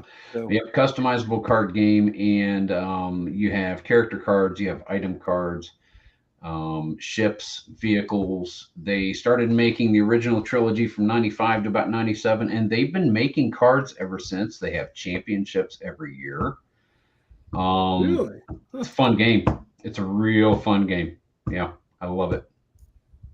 My number 14, May the Force be with you. All righty. Oh, All right. all right. All right. I haven't seen that on PhoenixKnight list yet. He's got every other Star Wars game. He has the ones I don't have, which is all the rest. All right.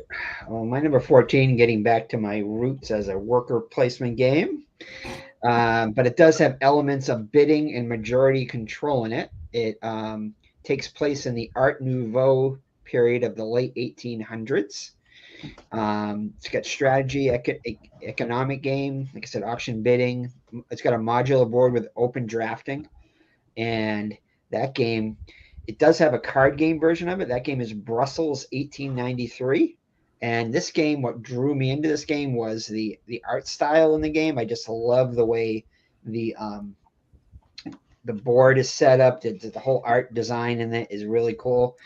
The whole auction bidding system is really cool. You basically each round you pull you turn over one of these little tiles here, and that tile will determine where you place this little, like, kind of like a T-square on this board to the right here, and that board will section off different parts of the board that you can here's the use that T-square, right? round. Right here. Yep, right there. Yeah, on the right side. Yeah, and depending upon who has majority in these columns here, will determine who gets the bonus at the bottom, and that bonus can either be used for an immediate effect, or it can be used for to add bonuses to your score at the end of the game. You start off with a certain amount of workers, which you can unlock other workers in the game. Yep. But that's the bidding system right there. You basically put your worker and a certain amount of cash, underneath it, and whoever bids the most gets the majority and wins the different bonuses down below. It's got you'll be buying and selling paintings and stuff like that too, depending upon where there's a certain tracker in the game, which will determine the value of each painting that you sell. But definitely can be a very tight bidding game. Yeah, that's the little area right there below it where that determines the color of the painting that you sell. Yeah, and you can't sell a paint. There's 2 paintings that'll go on the auction list, and people like variety. They don't like to see the same paintings over and over again. So if there's the colors of the paintings are say blue and looks like pink, or blue and black, I think, you can't sell those. You have to sell something different, and depending upon where that little marker is, determines the value of the the coins and the victory points you get for selling those paintings.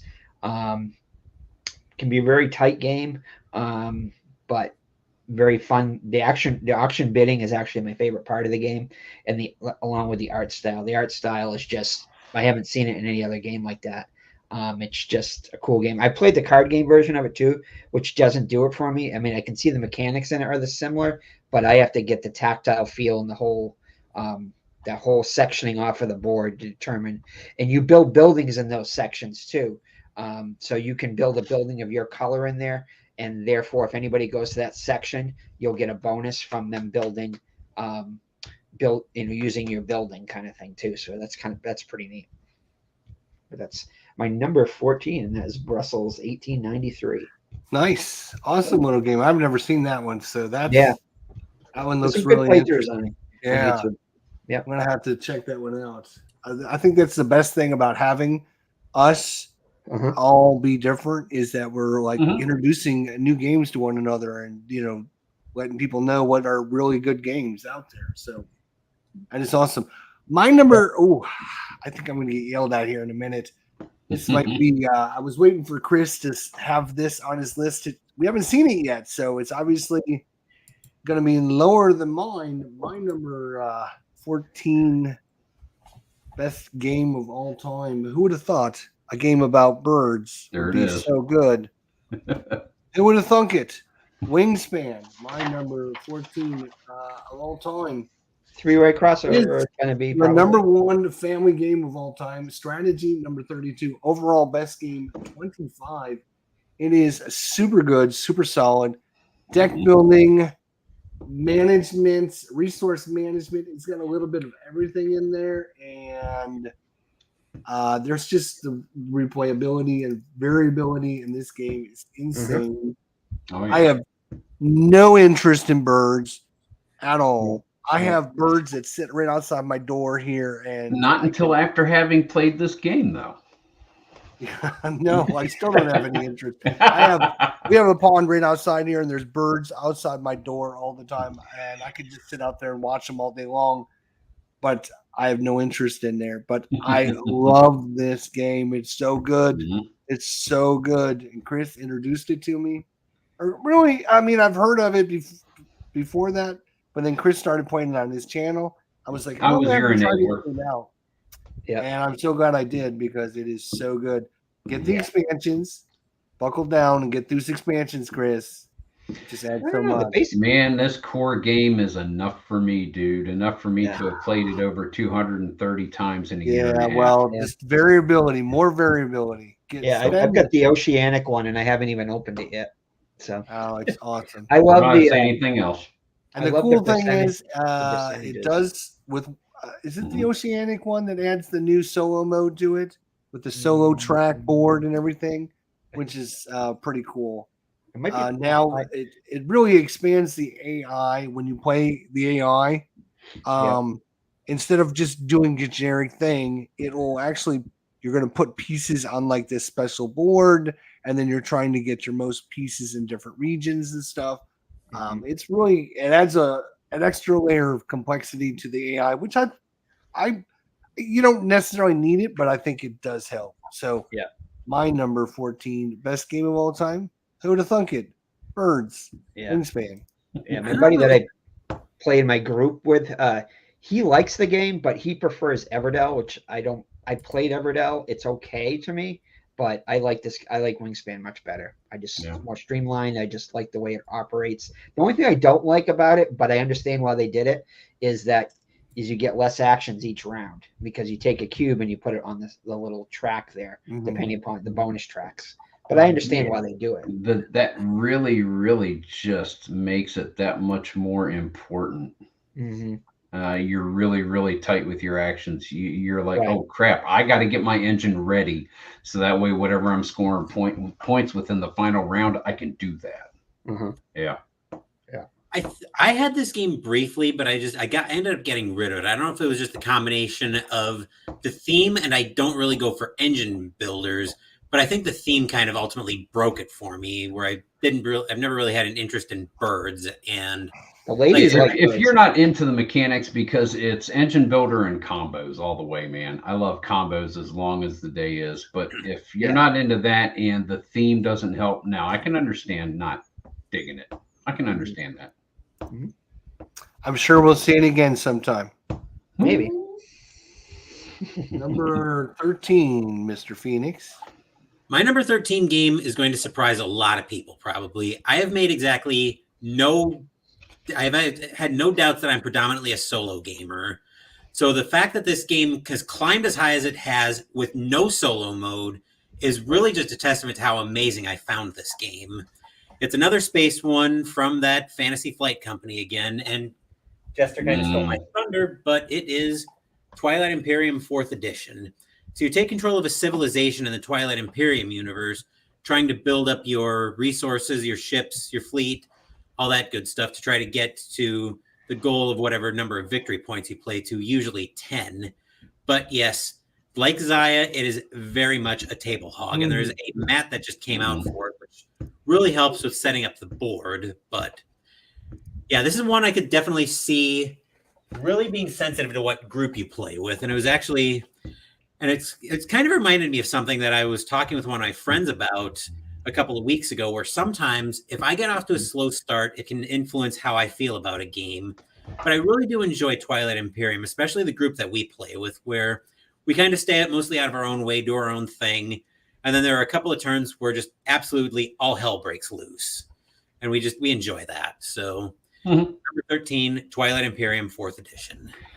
This is a game that if I thought my group would get into it and play it ever, I've always wanted to at least play this game with someone who knew how to. It's always intrigued me. Big, long, epic space operas that take up a table and a half.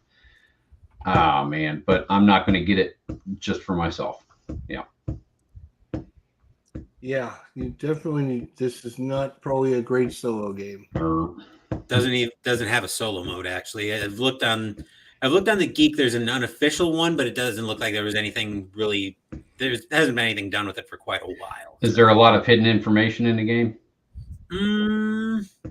Not particularly, but it's just kind of hard to play three factions to the best of your ability. It appears to be unwieldy.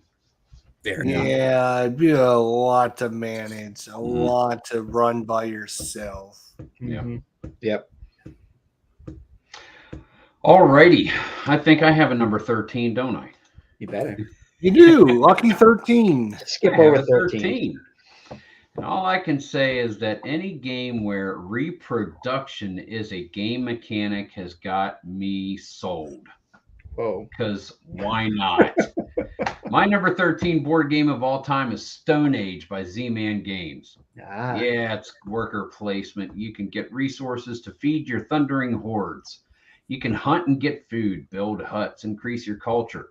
And you can always go to the Make-A-Meeple hut, affectionately known by my gaming group as Jar Jar's House of Sin. 2 go in, 3 come out. I love this game. You make tools to help you do what you do better and see if you can figure out how effective it is to attach this rock thingy to the stick thingy. Look, we don't have to gnaw down trees anymore. Laughs abound in my number 13 game, Stone Age. Mm. this is Sam Healy from the Dice Tower. Really loves it. Well, used to be on the Dice Tower. Likes this game. Yep. One of his favorites. Looks like a good one for sure. Yeah, I wanted to get the anniversary edition with the this ice and snow version, but it's so ridiculously priced now. It's like $200 or something like that to get it. Woo! Yeah. Yeah. I can just play it on BGA. So. And the hardest laugh I ever did was when Will Wheaton and Tabletop did Stone Age on Geek and Sundry. Mm. And Mika Harper is on there, and she just keeps making babies and going and hunting the food and not really doing anything else. And Will Wheaton just, acting, but loses his stuff. And man, yep. Yeah, I think you go up to 10. I love the multipliers in that game. Getting different stuff and then figuring out what roll the die the points. Yep, divide by 2 for food, divide by 3 squaring for something too. For clay. You have to square. Yep. Yep. Mm-hmm. Getting tools, all that stuff. Yeah. It's a good game. Great game. Yep, and it's a worker placement game. Yes, it is. I like worker placement. I kind of do. All right, mine is, speaking of what Phoenix was talking about of not having a good solo mode to it. This game probably would have too much to it. Not a lot of hidden information, but it's an economic game. It's by an Asian designer. I think the only Asian designer I have on here. Let me just look and see where it is right here. And that game is Yokohama, which has a modular board. It's basically, you're going to be doing all kinds of getting resources, fulfilling contracts, just a lot to the game. But my favorite part is just the way the resource boards and the different boards come out to determines how many you place a certain amount of workers each turn, and then you have to activate them with your president. You have to bring your president to to the board that you're on in order to collect the resources that you're on. You get lots of bonus tiles in it. There's end game scoring situations to it, which triggers the end of the board game. Again, this is a game that I play mostly on BGA now. I do have the tabletop version, which is very fun to play. There's a lot of setup to the game, but it's just a lot of tracks in the game. Different areas of the boards. You're going to be building trading houses, which add to your powers on the strength on the boards. Very fun little game. It's just it's very satisfying. But my favorite part is just the modular boards that come out, and you have to decide depending upon how far away the boards are. If you can't go on another board where there's another president of another player on it unless you pay them money, and money can be very tight in this game. But yeah, it's a very cool economic game, and it's Yokohama, my number 13. Cool. Awesome. Well, my number 13, Lucky 13, is a war game. I think it's the only war game I have in this category, in this section. And is it my favorite war game of all time? I would think it's close to it. So are we going to have one in the top 10? We'll see next week, won't we? Next week. Little preview there. My number 13, Lucky 13, Combat Commander. And I'm throwing all the Combat Commanders into one group here. Combat Commander Europe, Combat Commander Pacific, which happens to be right here in front of me. I just picked this up as well. I played Combat Commander so many times, and we got a little theme going on between us right now, the four of us, as Combat Commander is not a great solo game, but it is so good. So good. There's no game that no war game out there dictates the battlefield chaos like Combat Commander. You literally have cards that cause chaos to happen. And when you discard your cards, your opponent can play a card that's going to get him reinforcements or cause all kinds of weird nonsense to happen. It's just so much fun. And you can literally get the jaws of victory ripped out from you with just one simple play of a card. And it's card. I wouldn't say card driven. It's kind of card assisted. You have to play a card to do something. So you have to play a fire card to fire. You have to play a move card to move. And there's nothing worse than not being able to do something and play a card when your opponent's like moving in on that last objective he needs. It's so good. Combat Commander, Europe or Pacific, whichever version you want to play. Combat Commander, my number 13. Good one. All right, my number 12 game. When it comes to evoking theme, this is probably one of the best games I've ever played at that. I would stack this up against some of the top games in my list in terms of evoking the theme. This is a game from Starling Games where it's set in the same time period as a lot of games that we're seeing, but it's not really a war game per se. It's more of a behind the lines game. That game is Black Orchestra by Starling Games. So in this one, you're actually behind the lines on the home front, like I mentioned. Your goal is not too terribly big an ask. You're just trying to assassinate Hitler in World War II era Europe with the Gestapo and his deputies harassing you at every turn. So this game really does, I find it does a great job at evoking the tension of the game and just having it be able to end on you at a moment's notice. Because there's actually a card so you'll go through your turn doing your actions, then you'll draw an event card from the deck, and play will move like that until either you run out of cards in stage 7, you assassinate Hitler, or there's even a card that just says you lose the game, which is normally a mechanic that I loathe, but I find it works really well here just because it fits the theme so well where you're not sure how much time you actually have to go through and do everything. So my number 12 game, Black Orchestra. Cool. I like it. Yeah, for sure. I would get this game in a heartbeat. Is it still in print? Well, it should still be in print. Let's see. Just out of curiosity, let's see if PhoenixKnight still has it. Somebody's selling it for $48. It's not bad. I might have to pick this one up there, buddy.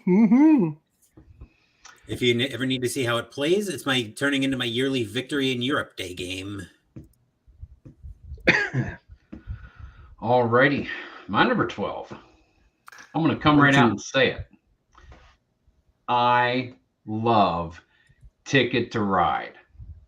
That's right. This is my number 12 board game. It's a good playing length, usually under an hour with 5 people. It's not our family blood sport, but it's become our family go-to because it's an easy enough game to teach. And those of us who aren't board gamers like Ron and I are, have easily learned it and enjoy it. And it's a great game to play. You choose routes and claim tracks between cities and hope to have the greatest rail empire by the end of the game. And sometimes the scoring at the end is what makes or breaks your game. You don't know what hidden points are out there. So hope that you have done enough. It's a fun Euro. It's an easy one with which to introduce folks into the hobby, like I did the rest of the family. And all kinds of different maps to choose from. I also have Nordic countries, and I love butchering Scandinavian names like I was calling a hockey game. So, all aboard! Engine number 12, Ticket to Ride. I think I played this with somebody here on BGA. And I think you killed him. No, I didn't kill him. I think I let you win, I think is what happened. Because all I heard was some whining and belly aching. Oh, I don't remember how to play.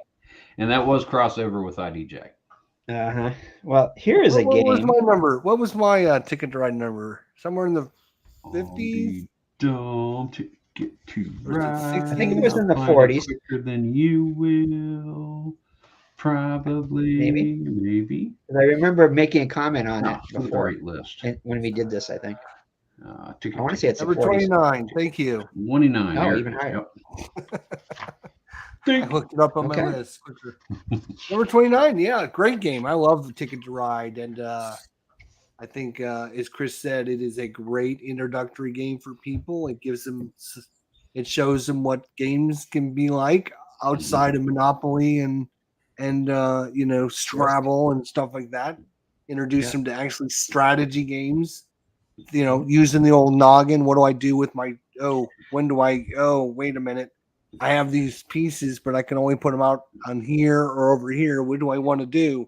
And I'll tell you what, for someone who really likes the game Scrabble, not so much the word portion of it, but collecting pieces and then putting down a row. I mean, it's mechanics that they're familiar with, so it might be something that wouldn't be a far fetch for someone like that to try.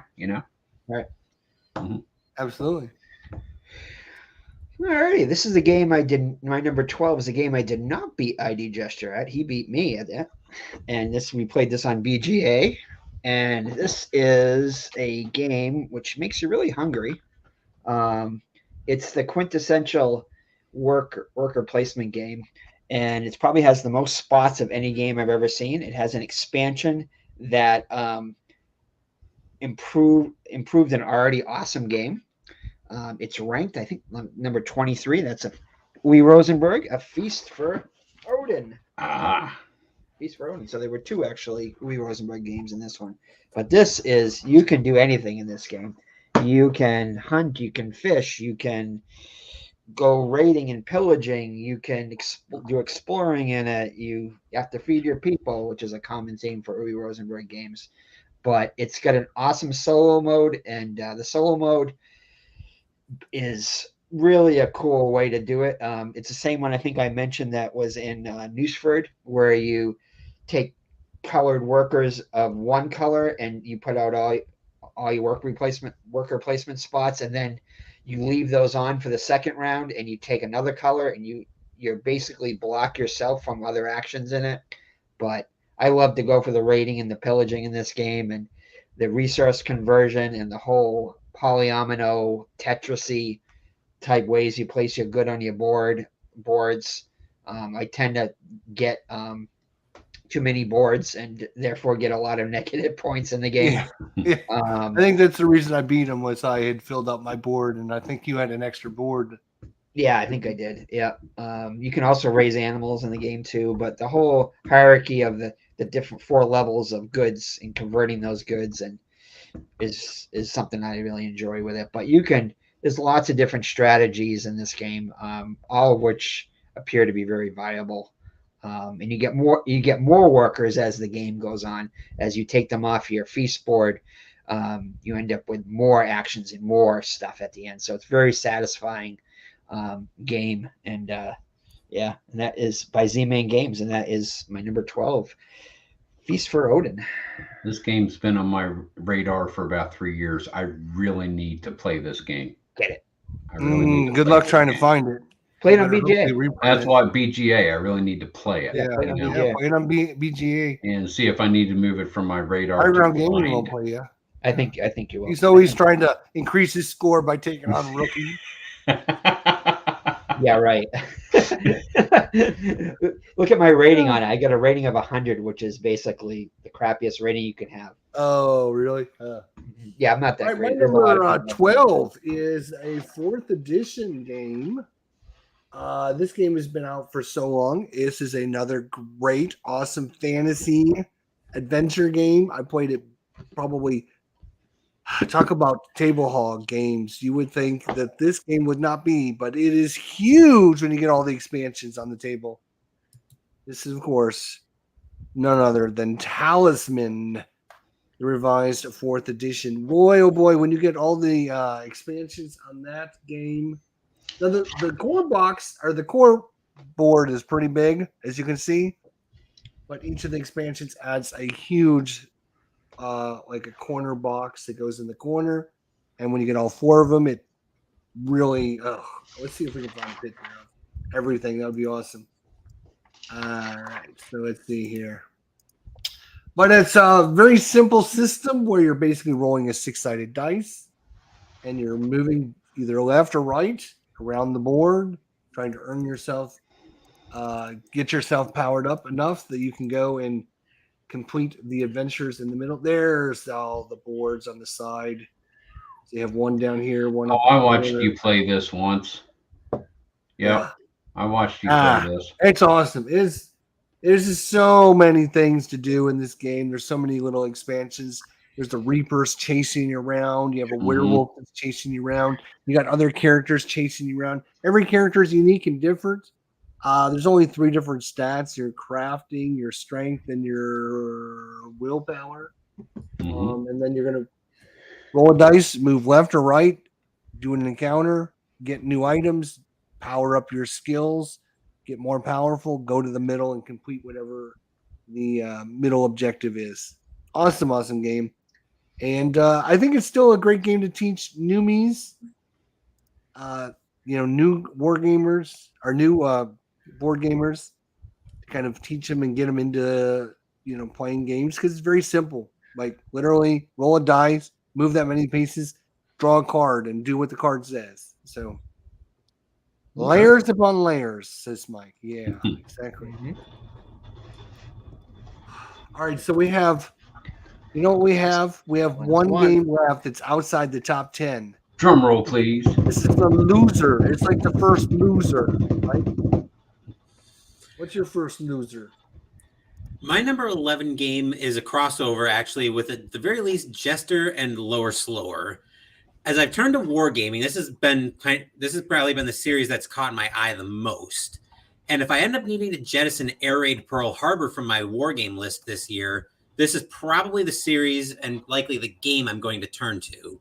Like the two of them, I put the entire series together. As you can probably guess by now, it's The Hunters from GMT/Consim Press. Nice. So I really like the custom narrative where you're able to craft the narrative of your sub and how much tonnage it's managed to sink. I'm actually in my second off-channel career right now, and I'm actually doing pretty well with that one.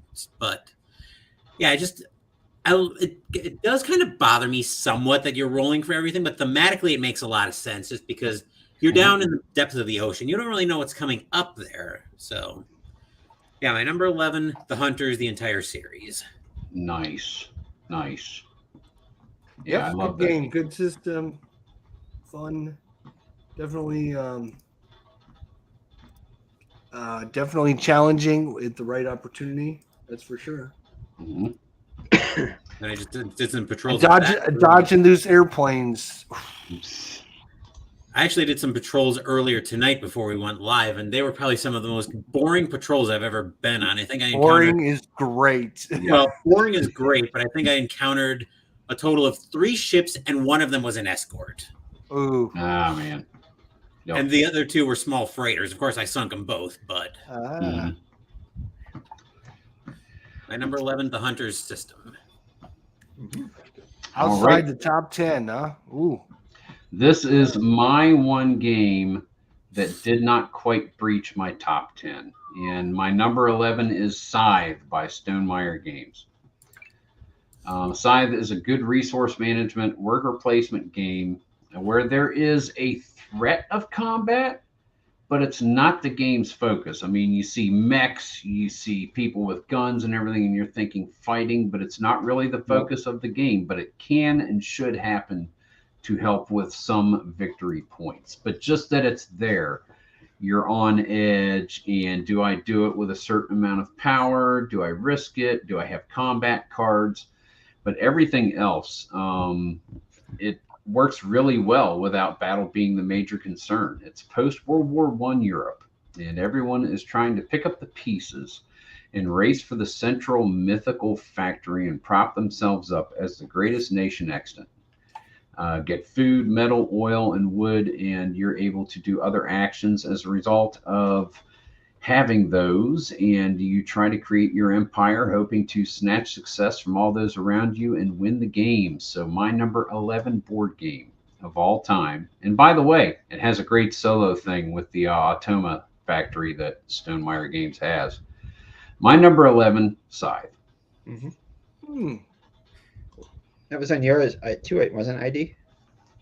Do you have No, that somewhere? I've never played that game. No, I don't have it as crossover, so I don't think Oh, anyone okay. else had it. No, I've never played it. Yeah, that I couldn't game, I find- love the player boards on it, unlocking stuff. That is my favorite part of the game. That's But- one thing that's tough to wrap around because Ron kept wanting to do just both of them, and I was like, "But you've got to do the one on top before Right. you Yeah. have to be able to choose the one on top in order to do the one on the bottom. You can't just pick whatever bottom one you want." Yeah.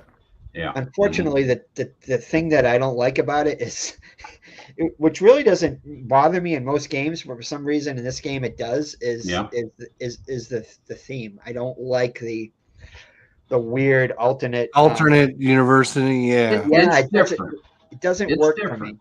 me. And the area control, I mean, I know that's a good part of the game and you can score a lot of points with it, but that I don't like that either. I like doing my own thing and then somebody comes and steals all my stuff or something happens or it's just yeah. But I mean, mechanically it's a great game. It just doesn't work for me. Cool. But cool. All right. Well, my number 11 is my last Simone Luciani, and this is a one with Daniel Tassini. This is based on a game that you could play as a child in your pool. ID is probably laughing at this one. Where basically you close your eyes and you shout this name. It is The Voyages of Marco Polo. In Shrink. Still in the shrink. Mine's on trade. I got mine in a trade. I have a couple of I don't have the big box expansion to this, the Venice one, which is almost impossible to get now for less than $100. But it has one of my favorite mechanisms in a game, and that is the variable player powers with the different, depending upon what explorer you draft yourself as. You get there's one guy where basically you're managing a pool of dice, and those are the different powers that each one has, and each one of the powers that they have, if you look at somebody else's power and say, "Oh, that power is awesome," and then they look at yours and say, "Oh, that power is awesome." Yeah, right. Every power in it seems OP, which basically makes it fine because every power is OP. There are certain ones I like to play as, like there's one player. So basically, you're gonna roll a set of like 6 dice, and those dice determine your actions for collecting resources, for moving on the map, for doing other things, for fulfilling contracts. I like the guy where you basically don't roll your die; you just set them all to what you want, basically. And that can seem like an overpowered thing, but there's other ones that you can do where you can teleport your guy to a different spot. But there's different bonuses you get depending upon the trading houses that you put out during the game. It's just super cool the way the tracks work in the game and the contracts you get. It's like I said, it's really there's you get points for like having the most contracts into the game. You have in the beginning of the game, you're going to get a set of different cities you have to visit in order and put trading houses in, and you get like points for doing that. But the whole just dice thing is just super cool. And if you roll really low, there's compensation. Camels are a resource in this game which allow you to move from spot to spot. Camels and currency. It's just a very, very fun, satisfying game. And he uses a lot of this dice. I think a lot of this dice stuff he got to do games like the other T games in his series that he does, the Teotihuacan there. But very cool. And again, this is a game where it's good to see his mechanics developing in other games that he does. They did do a sequel to this, Marco Polo 2, which I have not got yet, which is very I got awesome. Yeah. It kind of tightens up stuff like the traveling is a little bit looser to do, but it does add stuff like seals and other things in the game. They have both these versions on BGA. But yeah, it's a very fun, satisfying game. But I just love drafting the different workers. I mean, the different main characters you play of it in the game. It's just very fun. And that is my number 11, The Voyages of Marco Polo. Cool. Awesome. I can't wait to get mine open and try it out. It looks like a great game. Yeah. Solo looks a little challenging. Yeah, I think there is a solo version of it, but yeah, I mean, you could play it two-handed, and just do the best you can for both sides, but yeah.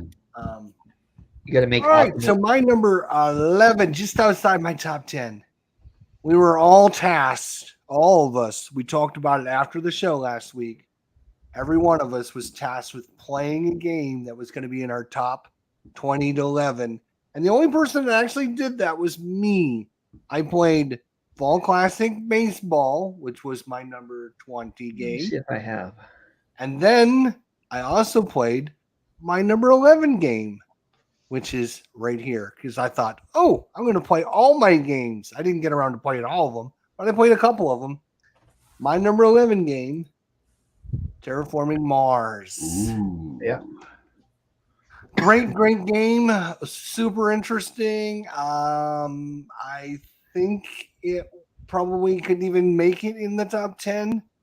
The only thing that's holding this back is the expansions, which I don't think add a lot to solo. It does a lot of great things multiplayer. Every one of these expansions is great for multiplayer. Awesome. And I added several of the expansions in my solo playthrough, but it just doesn't add anything to the solo experience, which is unfortunate. When I look at Ares Expedition, which I ranked in my 20 to 30 group, somewhere around there, the reason it was ranked there was the fact that it had a great solo mode and it was doing different things with the expansion. The one thing I will say about Terraforming Mars, it's probably would do better if it would do something with the expansions to help play solo. It says 1 to 5 players. The one is the weakest link. That's what I meant to say. It plays better 2 or 3 or 4 players, I think.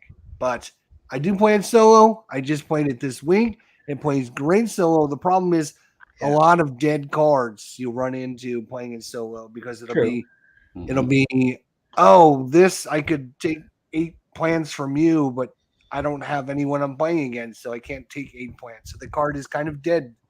So, anyways, my number 11 is going to be Terraforming Mars. I don't think it's going to make the top 10. I want to say if Terraforming Mars had a solo opponent instead of a beat your own score result for the solo variant, I would like it much better. Yeah. Mm-hmm. I agree. I would agree with that. I agree with that. That would be kind of tough to I mean, somebody could create one, yes, but it seems like it would be kind of involved. It'd be brainy to do it, but if someone could come up with it, yeah, it'd be nice. They'd knock it over the top. Nice. They definitely need. I mean, they need to come up with an expansion that adds cards for solo mode, and just remove some of those dead cards. There's just too many dead cards in the game when you're playing solo.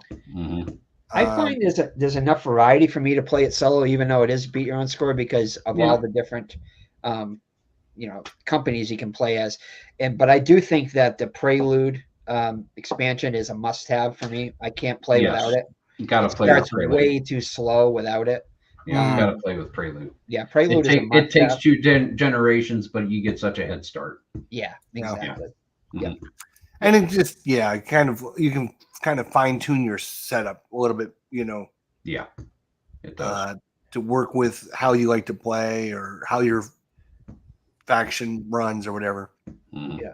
But that's my number 11, just outside number 10. I don't know if it's ever going to make the top 10. I would have thought it would have been top 10 because again, I'm ranking my games on how good the game is, but also how much I play it and how much I enjoy playing it and how good the game is, kind of all in the same thing. And I do play this probably every couple months. I play it a time or two. So I have to rate it pretty good.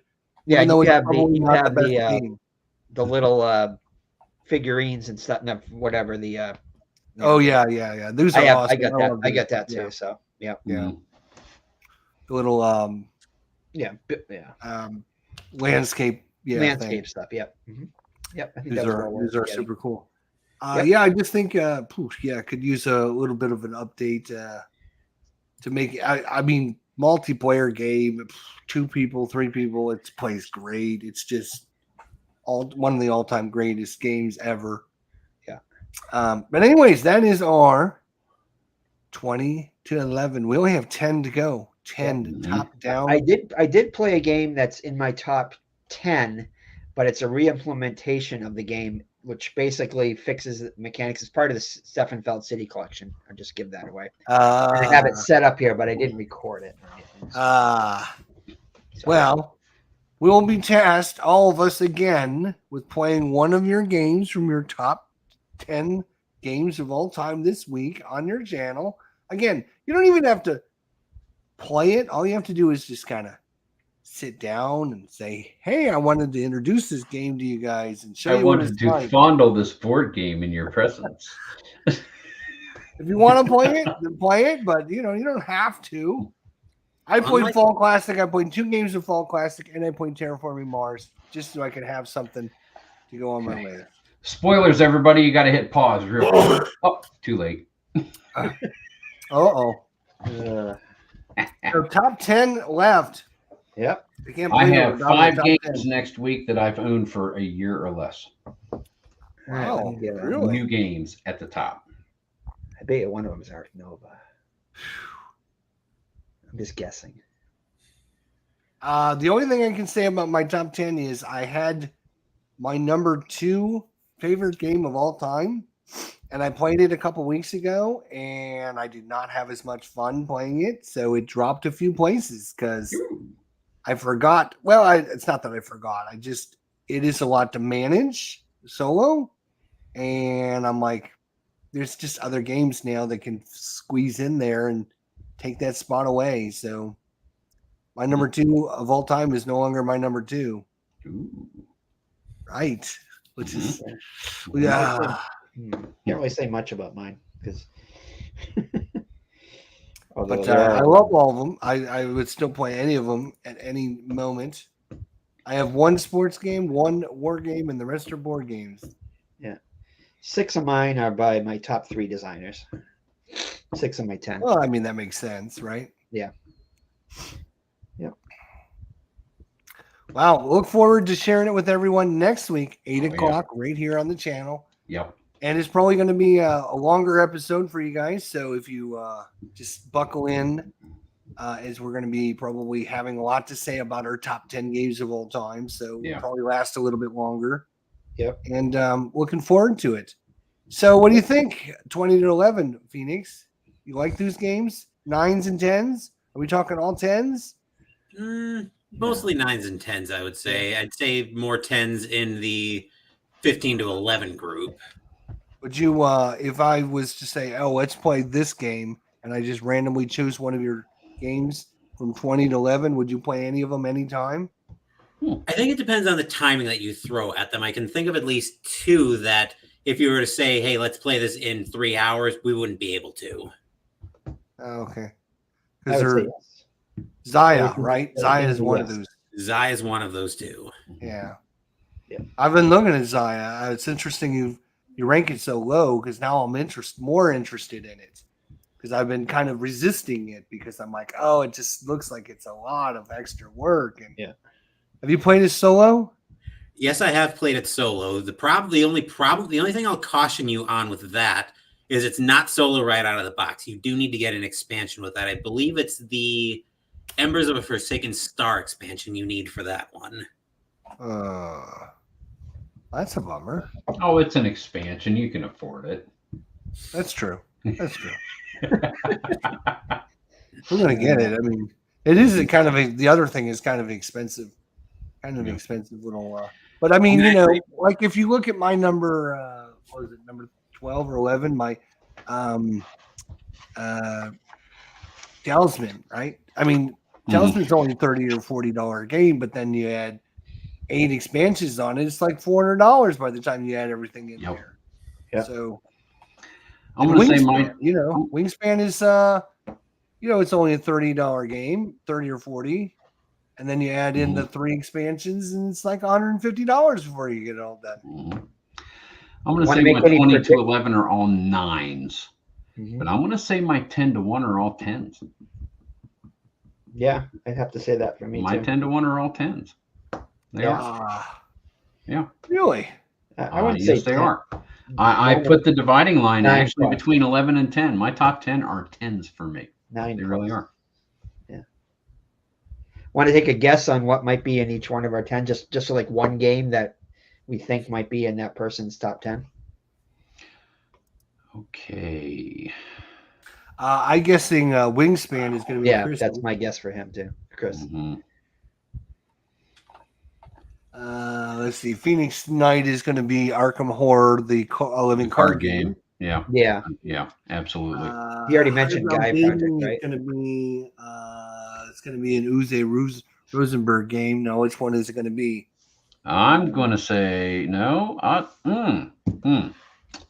You probably won't guess the UA. I would go with a Stefan Fell game. You probably have more likelihood of guessing the Stefan. Oh, that's probably true. Probably. Castle of Rosenberg Burgundy. is a little. Castle of Burgundy. Yeah, that's probably Castles a of good one. Burgundy. Yeah. IDJ. Yeah, see, I'm the only one you guys don't know. I'm the only one.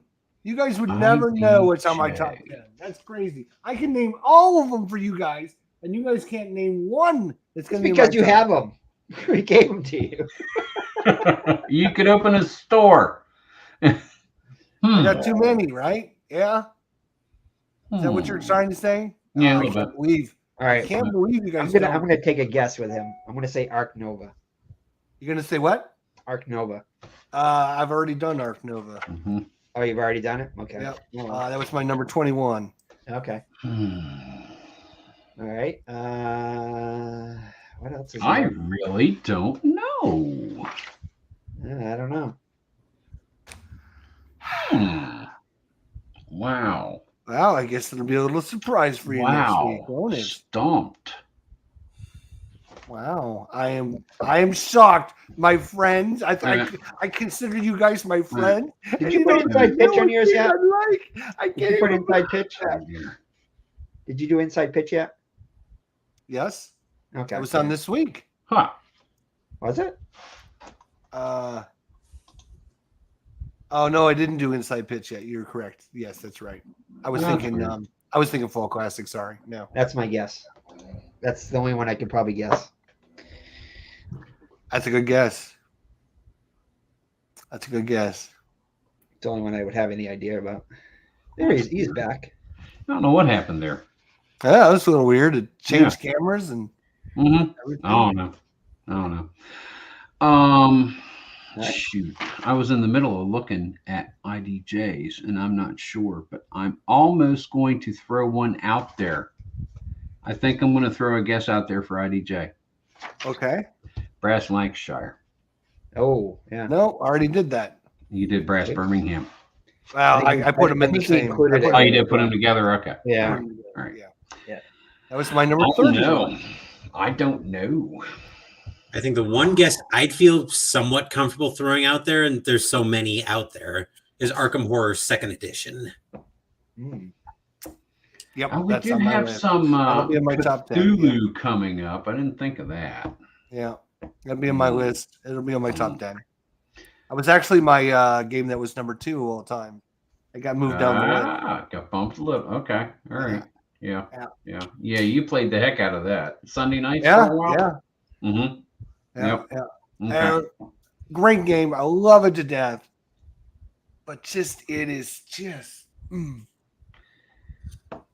Looks like a handful. It can be finicky. I'll just say that's the one problem. It can be a little finicky. Cool. So it'll be fun to talk about next week, though. Yeah. And with that, are we looking forward to next week? Ooh, I cannot wait. I cannot wait to talk about it. Good stuff. So many good games. That's the fun thing about this is, I'm looking forward to seeing what makes you guys tick. Right. That's what I'm looking forward to. Right. Yep. Mm-hmm. And then getting a better understanding about, what your games are. Yep. What games you like. Yep. What games you don't like. Yep. Interesting. All right, guys. Well, thanks everyone. Old Chestnut, Meandering Mike, Thorough 4, Kit, Bleacher Bums Gaming. He was on the list here today. Yeah. Tony, Stephen Reynolds. Everyone, thanks for coming out. We appreciate it. We'll see you all next week. Same time, same channel. We're doing the top 10 next week. Until then, my friends, take care. Take care.